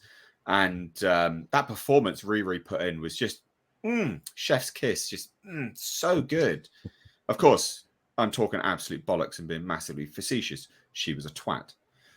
And the Ironheart armor looked like garbage. Absolute garbage. And now it looks even worse. So you got to remember, like that was the best of what they chose. Did you watch it? You tried to watch it. Did you actually not I got about, what part did I get to? I don't know. It was still on, but I was checked out of it. I remember hearing Namor's story. And then I don't know, the mom was yelling about something. I don't know. I think I got at least an hour in. Wow. I wasn't paying too much attention though, because it was I can tell. My mind decided to wander instead of focus for some odd reason. Henry Cavill, no doubt, I'm sure. That would have been a much better. Right, anyway, so Ironheart looked like absolute trash in the film. And then they've released this concept art as well. And like, if I worked on this, like I get it, you'd want to release it, but it's real crap. Like it's not good. So the artist, Paulie's here. We're talking about Ironheart looking even worse in some concept art. Oh, he's drinking. That was the worst character ever. No, it's the best. You don't love her? You talking Ironheart? This is the Riri fan club stream, Paulie. I think you're in on the wrong stream. Yeah, I mean, last time I checked, a lot of people didn't like Riri that are African American. Yeah, shocker! No, she's terrible. She's terrible. Shocker. But anyway, Phil Saunders did the concept artwork, and he's revealed that there was sort of like a Mark II armor and then a Mark 2.5. Mark 2.5 was actually what was in the film, basically. So what Riri is wearing under the add-on armor you see in the movie, that should properly be called the Mark 2.5. You can actually see this design in the suit building montage as the schematic that Riri is working on in Wakanda. So this is apparently underneath the suit. And then they put more crap over the top because reasons. So they say, unfortunately, we never got to see it in all of its glory. Fucking glory. There's nothing glorious about this. There was originally a scene where Namora disables the combat upgrades and Riri has to eject the armor add-ons underwater, leaving her to escape in just the base suit with repulsors, but sadly it got cut. Expect a keyframe of that scene shortly. Turntables coming in next place. But like, I look at this and I'm like, so So this was underneath the suit the whole time, right? This was the suit, and then they put this crap over the top of it. Why? Just from a Is that like concept a design shield or work. something? Say that again. Is it a shield? No, like, so it's additional armor, but you'd think like It looks like like a shield. Yeah, no. So that's a placeholder to show where the other design goes over the top of this current design that they're showing in the sketchwork, because the actual image of Ironheart we get in the film is what you can see down here on the She's not bottom going to be right. able to move her arms. Like with those things, like you can't even do this. Like, you No, can so barely- they're like jetpack things, but then apparently, as per this concept artist's own statement, is that that stuff would have dropped off and then we'd have been left with that in the film. So was it just weaponry that she had? Like, what's the what is the deal with it? And like, Nick, if you do you get my confusion here? What's going on? Yeah, absolutely. And I guess the armor on the back is made to look like a heart because it's Ironheart. How You cheap. know, it's just I'm so checked out of Marvel at this point in time. Their design choices with a lot of this stuff. Yeah, I think the suit looks absolutely terrible and stupid. And the funny thing is, Hasbro is actually making a Black Series or a Marvel Legends series figure of this. Like, I would love to see the numbers that they're doing with this Ironheart figures and toys. I guarantee you nobody is buying this crap. And they are hemorrhaging money. Well, they keep getting annoyed. You know, the sort of licenses that make the game, the toys and stuff. They're getting annoyed with having to make toys for, well, essentially that don't sell at the moment. You know, like, and that's exactly what this is. But I mean, look at it. It's just, but what a trash design as well. Like, this in the film, she's supposed to be so intelligent that she made her own Iron Man armor, complete with an arc reactor from scratch. I'm wondering if a college student can afford all of those materials. Well, no, obviously not. But that's another plot hole in and unto itself. But the thing is like, if you're so smart that you can make that, why didn't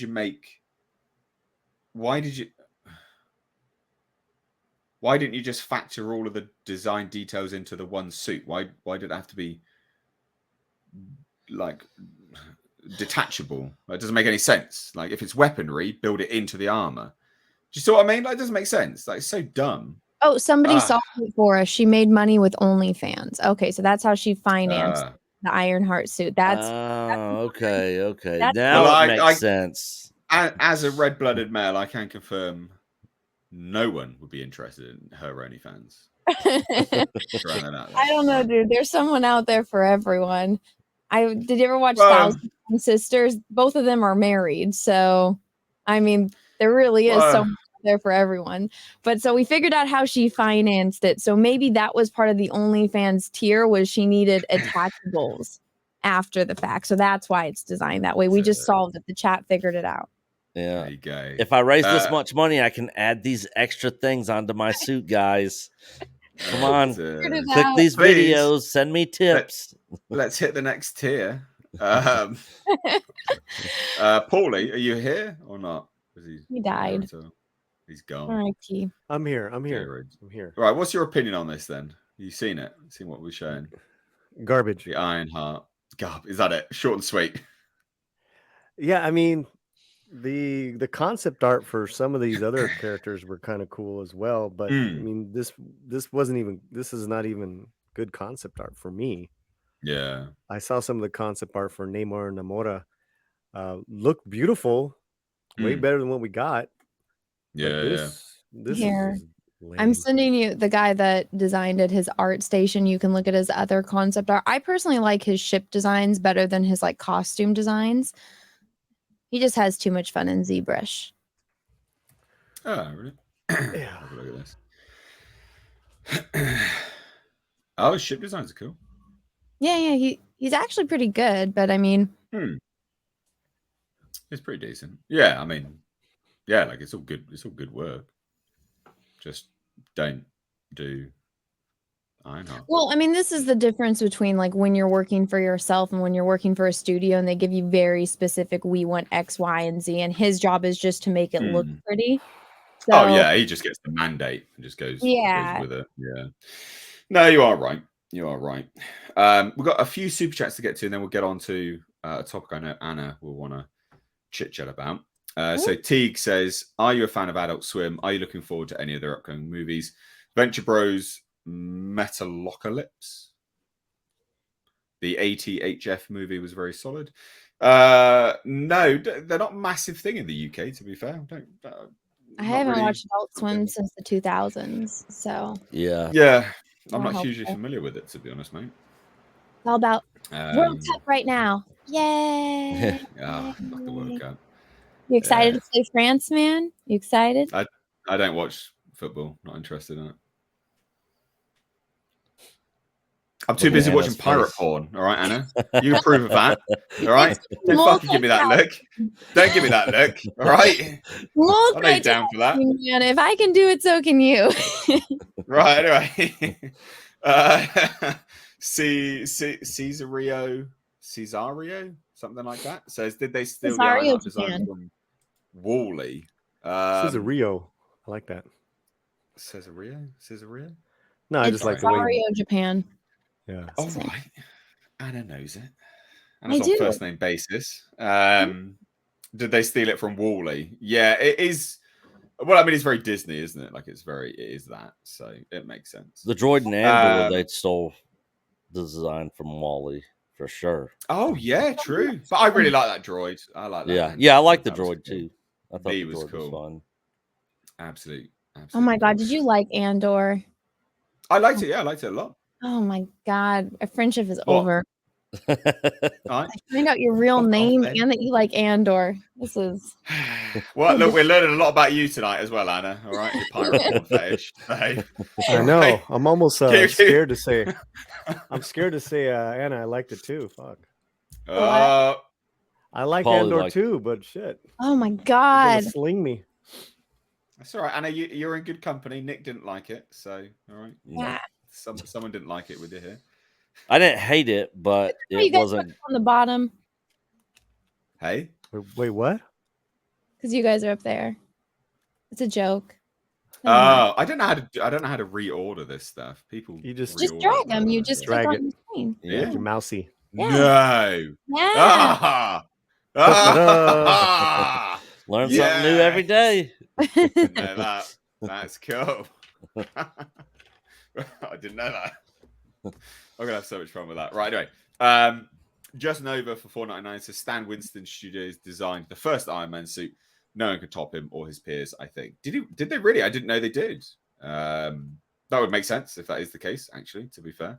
Yeah, Stan Winston was awesome. God, that would make a lot of sense. Stuff. Yeah. Did you ever hear his story on when they tasked him to do the Predator design after the disaster of the first Predator suit they were doing on the film? Yes. No. Oh. Yeah. Yes. Yeah, it's pretty interesting. Yeah. Or especially just the subtle suggestion of like, oh, put mandibles on it. Oh, right, yeah, I'll try that. Yeah, he just did it on a plane when he was I think flying back to LA or something.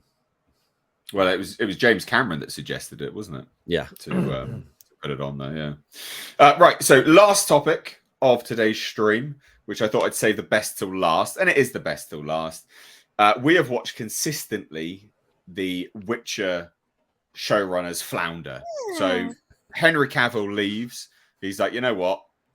I'm out. See you later. I'm not interested. We then hear from Beau DeMayo. Basically, the showrunners, the writers were laughing at the source material, actively mocking it. They then release Witcher Blood Origins trailer that gets ripped to shreds on YouTube. There's a petition with like 275,000 signatures on it or something like that now, which isn't a lot, and petitions mean nothing, but it's still funny.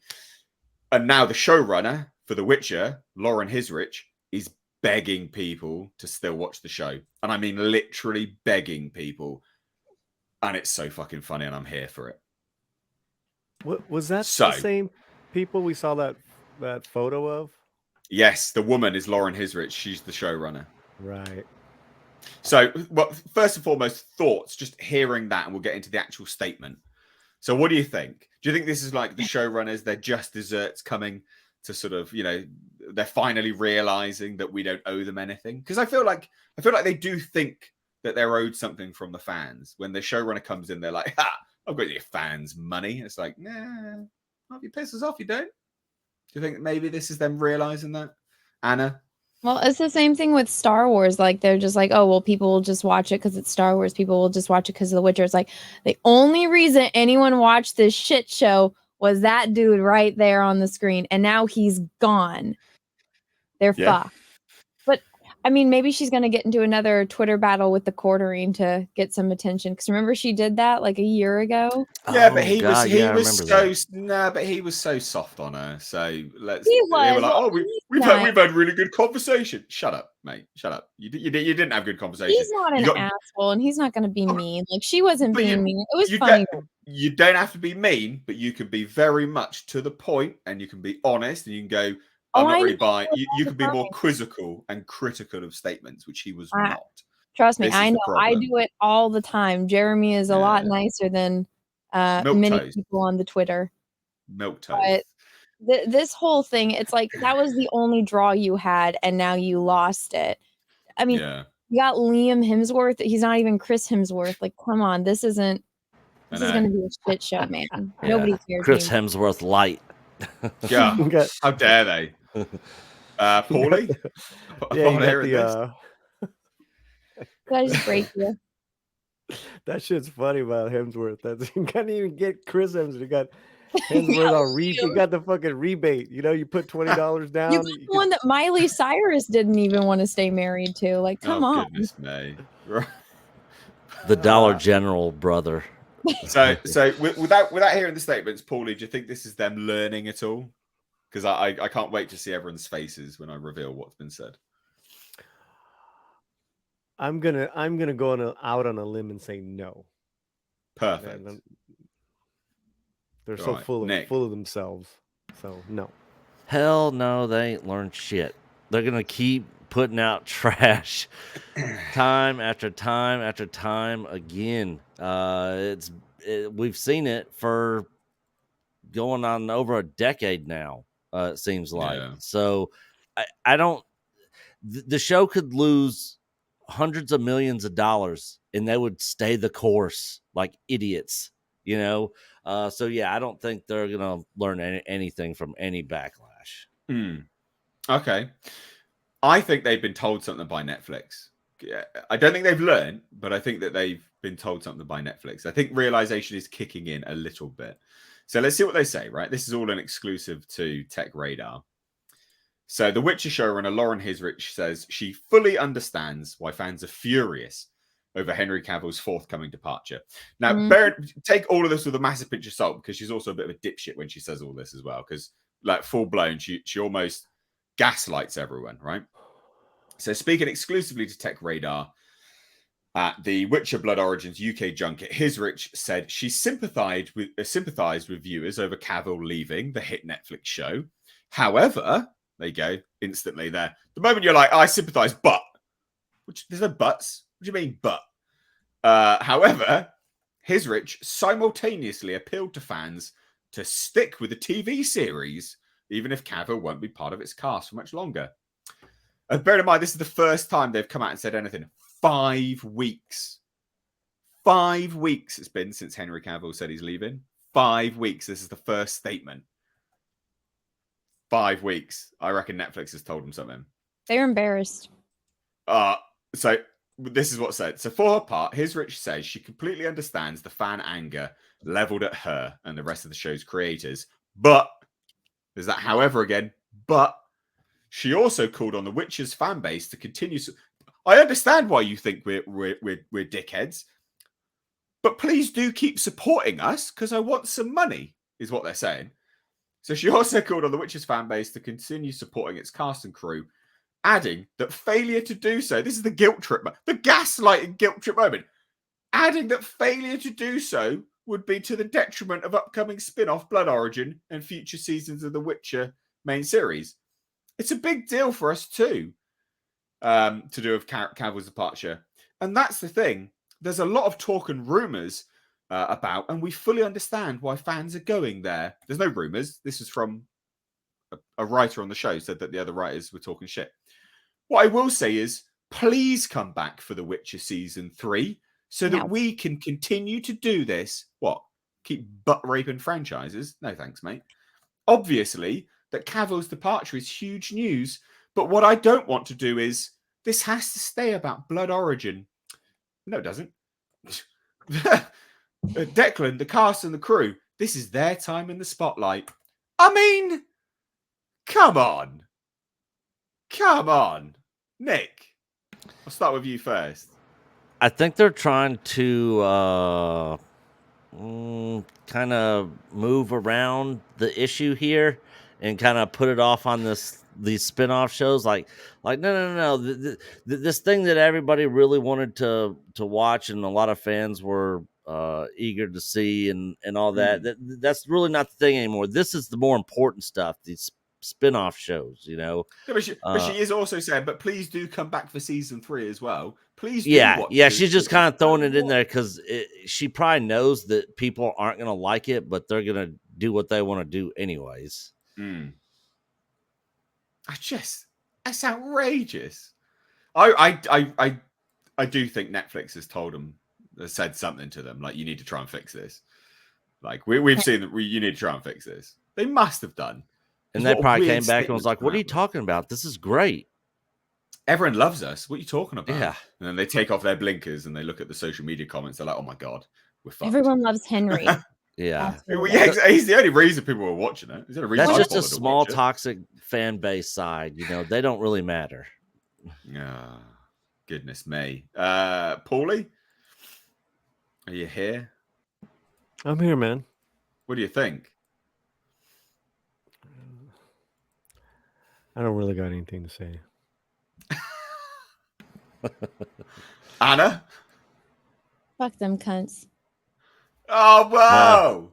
Demonetized. Anna, come on. I'm going to bleep that out in post and everything. Oh, my God. No, okay, so here's what I'll say. The first season of The Witcher, I recut it, so I cut out all the scenes that Henry Cavill wasn't in, and so it's like Henry. Are you joking? You so much better. It is such a better show. Do that with every. Do that? Yes, I did. It was so much better, and that's the only thing that's worth watching. The second season, I watched the first episode, and they're like, do you want to take a bath? And he's like, no. I'm like, fuck this. This is stupid. And now he's gone. There's no point in watching this show anymore. It's over. And then I saw them like pitching Blue Ribbons, and I love everyone's comments are like, look at great representation of the Polish people. I just killed him. I'm sorry. There's no reason to watch it. It's just Henry Cavill. Oh, I broke him. But yeah, there's no point. How long did it take you, Anna? It didn't take me that long, actually. Did it not? No, not really. You just determined. Not there, you cut it. Focused. I had to watch it beforehand. You know, so I already watched the show, so I kind of turns up at this scene shirtless. Yeah, that's number one right there. Yeah, it was not. It turns up at this when he's in a bath, right? That's number one plus a double star there. Yeah, love that one. Dude, it's a much better show if you cut out all the scenes he's not in. Because one of the things that I understand is some things are better to be left up, the audience to figure out. So we don't need you are right. Random talking scenes between like the witches and shit. Like, I don't need Yennefer's backstory. She's much more interesting when you don't know anything about her. Yeah, true. And it's like a mystery. Like, that was the whole thing with X-Files with the cigarette smoking man. Like, he's much more interesting the less you know about him. So yeah, true. I didn't mind their reveal for this because I've been watching them again recently. So I will push back a little bit on that. Like, I liked as that was sort of developing And Well, they weaved didn't a show little bit that more in the mystery. first Wasn't too season, you bad. know? They showed that like in like season Yeah. 5, man. Yeah, it took a while to get there. They- Whereas I this know. is like, let's Yeah. tell you everything right now. It's like, bitch, Right Oh, away. yeah, no, don't do that. Yeah. Yeah, it's like, don't do show that. But me also- Henry, show the also, fighting, show the yeah. monsters. Also, too, Mm. it's like there's a lot of fans, as far as Henry fans, that are Mm. just like Anna. They don't want anything else. They want to see Anna. They want to see Henry. That's all we want. And you'll They make wanna $1 see- billion. Henry. Why do you think Aquaman made $1 Henry. billion? It Doing was Henry. not for the plot. Yeah. No, it's true. It was for the strategic That is true. advertising. And there's got to be That's like a very, very steamy scene with his shirt off where steam's coming off of him, you know. Well, no, I'm- it's like you get that for the I'm d- ladies, and then you get yeah. the monster fights. Like that would be so cool. Like put all of the budget into that. Like when Henry kills the monster in that one episode, like that was cool. Just do that Yeah. every episode. He's a witcher. He kills monsters and he fucks hot chicks. There you go. Yeah. Show. Yeah. Hell yeah. That's it. All we want. That's Do we it. get it? No. And the Fringilla chick, she Oh. was insufferable. Like you I couldn't can't even remember Stop who was that. watching that Fringilla. Which the one was bad that? chick. So Fringilla, she's supposed to have like extremely pale skin and like a super dark hair, but it's like in a pixie cut. And she's like the bad bitch that hates Yennefer. And so it's supposed to be that like vindictive girl fight stuff. And so Yeah, I remember. Yeah. that would have been good, but instead they got this like likable black chick who's like, let me always have a smile. It's like, no, you're supposed to be a cunt. Like, stop. Oh, God. Anna. Aren't you Facts. British? Aren't you Yes, British? Don't you I guys say this? still want some monetization. Goodness It's me. an hour and 52 minutes into the stream. If they're watching No, I clicked the video. the video. I make individual clips. Goodness me. Oh, just bleep me out. Yeah. Leave it out. I can totally see Nate tweeting his demonetization screenshot later and post it on Twitter. You want to see my channel? It's yellow Oh, all the way dear. down. There is well, I mean, at the end of the day, I don't think this thing's going to be a huge bomb. It's not going to be a success now, and No. I Dead definitely think on that arrival. yeah, When is it massively, coming yeah. out? Well, so the Blood Origin thing's coming out like Christmas Day, and it's like a special No one's gonna watch that. few part Who's in special it? event or something like that. I don't know. They showed a recent trailer, and even the Bard Jaskier, he's in it now. They've gone member berries. Let's get him in it somehow. Even though that's set in the past. So yeah, they've gone full blown like member berries, just desperate. I think trying to get people to watch it. So I mean, it's super lame. I don't think it's going to be. Watch the cartoon, the like Bessemer flashback. I quite like that. I quite like that. Yeah, I thought it was alright. Huh? It was so sad. Oh right, yeah. But overall, like, pretty well done in terms of a story and stuff. Like, I would have actually liked to see it in live action. I thought that would have been better. I don't know. I agree.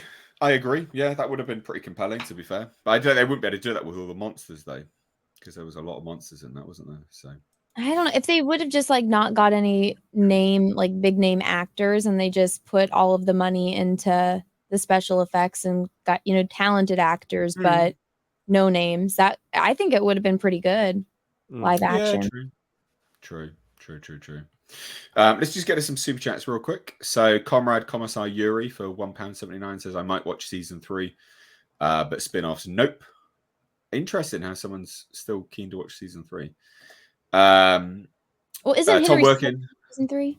He's just not coming back to 4. Yeah, he's still in season 3, but not back for season 4. Tom Working for £5 super sticker. Thank you so much, my dude. Thank you to everyone supporting the channel this way as well. It goes a long way. It really does help out. And please do hit that thumbs up button. Just Nova for $1.99 says, "I bet Henry turned down any flirts, and here we are." No, I bet you after the season 1, I bet you everyone on set was like being a creeper about it, and he's like, "Fuck you, Yeah, you guys that's true. pay me enough to get naked." Yeah, that's true. Because he took a huge pay cut to play The Witcher, because he just wanted to play it. He didn't care how much he was getting paid. Yeah, I because don't he's a think- fan of the character. I know. Exactly, and he said he'd be happy to continue doing it as long as they did it justice. So it goes to show the reason why he's not in it is because they don't do it justice. Tom Working for $2 says, "CSM, good example of build up." I don't know what CSM is. As a CSM chat. What's CSM? CSM. Yeah, I'm not sure. I'm only thinking of curse words, so come up with it. Not sure. But that about wraps it up, CSM was actually. a great villain. That about wraps it up, ladies and gents. So I'll actually have to put your channel in the description box, Anna. So I'll drop that down in there as well. Chainsaw Man. Oh, Chainsaw Man is great. You guys should watch it. I haven't seen that. Oh my gosh, it's just about a boy that wants to have a girlfriend and see boobs, and he's a chainsaw demon monster, and he kills other demons. It's so wholesome. Interesting. Chainsaw Man. It's I'll put that on my list. It's okay. The first episode's like about the love between a boy and his dog, and he he's got to just survive, and he wants a girlfriend, and then he meets a girl, and it's like, and they kill demons and stuff. It's cool. Oh, it's a manga series. Interesting. Yeah. Yeah. Anime. Okay. Interesting. Anime. I'll have to check that out. Anna, what do you have coming up on your channel? Do a little bit of a plug. Oh, I'm covering World Cup, and I need to eventually make a response to Kevin Smith video, but I've just been busy getting stuff prepped for these calendars. So I've been kind of MIA on my channel, and I'm just popping around streams when I have time. Yeah, you've been killing it on the calendar stuff. Calendars. Thank you. What's the World Cup update? World Cup update. No, I'm not interested. Fuck the World Cup. I gotta know. Anna, listen, what's your top cosplay that you're going to be doing in this calendar? Nate, that's Star Wars girl. They're all up. Oh, I haven't posted the last 2, but everyone's seen them now. Up on the site. Tifa's my favorite. That's my favorite character of all time. How's Portugal doing? That's all I want to know. Portugal just won today. They destroyed. Good. Next game, where we're going to see who's going to make it. Is it going to be Argentina or Brazil into the semifinals? He doesn't care, but his team is playing France. It's going to be England versus France. He doesn't give two shits, though, because he doesn't understand how important this is. How epic it's about as important as me taking a shit in the toilet. I don't care. To me. You just lost your British card, man. That's fine. That's fine. You said British people have shit accents anyway, so. I didn't. I know. I said some. Some of them do. I'm going to rewind this stream. I think you said. I said some. I specifically said your accent is not annoying. I know. Yeah. Just that one caveat, but most people. Jesus Christ. No, nope. Paulie, what have you got coming up, good sir? What you got going on? We're going to talk about Wednesday tomorrow. On Wednesday. I can't wait to see what you think at the end, because I really like that film. I haven't seen it yet, but Paul Chato hated the ending, so I'm going to hopefully disagree with I really liked it. I thought it wrapped up nicely. I haven't watched it. It's pretty good. Like, mate, it's what you expect for a little, it's for little girls, right? Like, it's for these young adult.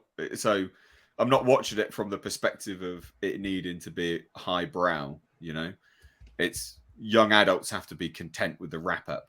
I thought it was fine. So I don't know. I'll be intrigued to see what you think. I thought it was pretty decent. That's going on tomorrow. Interesting. Yes. Oh, and check out the panel video that we did, me and Anna. Oh yeah, Polly. Now that we're on stream, do you see how much I censored myself on that panel? Oh my God, yeah. You mean to tell me? Or twice. You mean to tell me she didn't talk about pirate porn at all? No. Wow. No, she was very. I was professional. Very professional. What was funny though, if you guys get a chance to look at it, because of the angle of the camera, every time she was waiting to talk, Alan was talking next to her. She was like looking at. I was making a face. I can't control my face. Those eyes are hilarious, man. But yeah, that's on Film Threat, and hopefully we're gonna get Chris Gore on here very soon. Yes, it would be good. Yeah, make him bloody reply to your message, little bugger. We got a quick super chat from Larry. So same message, just rented something in the dirt. Benson and Moorhead's film they made during quarantine. It was fantastic. Hope you get to review it. Yeah, so that's a film which I do want to watch. They did Spring, The Endless.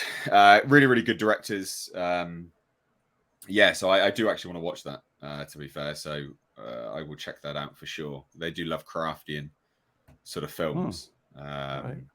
So yeah, I'm into them. They do good work, and they also act in their own films, which is acquired, I think, but I'm pretty happy with their stuff, which I've seen. So, Nick, what do you got coming up, buddy?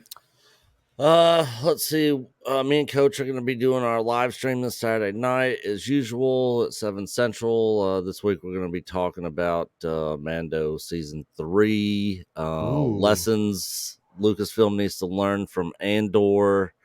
And Andor. Yeah. and if some stuff comes out between now and then, I'm sure we'll probably hit some videos on it or whatnot. And that's really about it. Nice. Me and him are really busy right now with end of year stuff, not urine stuff with the year closing up here. So we're trying to squeeze in as much time to try to do content when we can. Nice. Oh, nice. yeah, Cool. yeah. Cool. So check everyone's channel out in the description box. Anna, I will chuck yours in the description box momentarily when the stream's gone down anyway. But thank you everyone for joining. Check out the Mistakes Reviews live archives channel in the description box as well. Please do hit subscribe, turn the bell notifications on. But from me and everyone else, take care. Peace out. Bye, guys. Bye.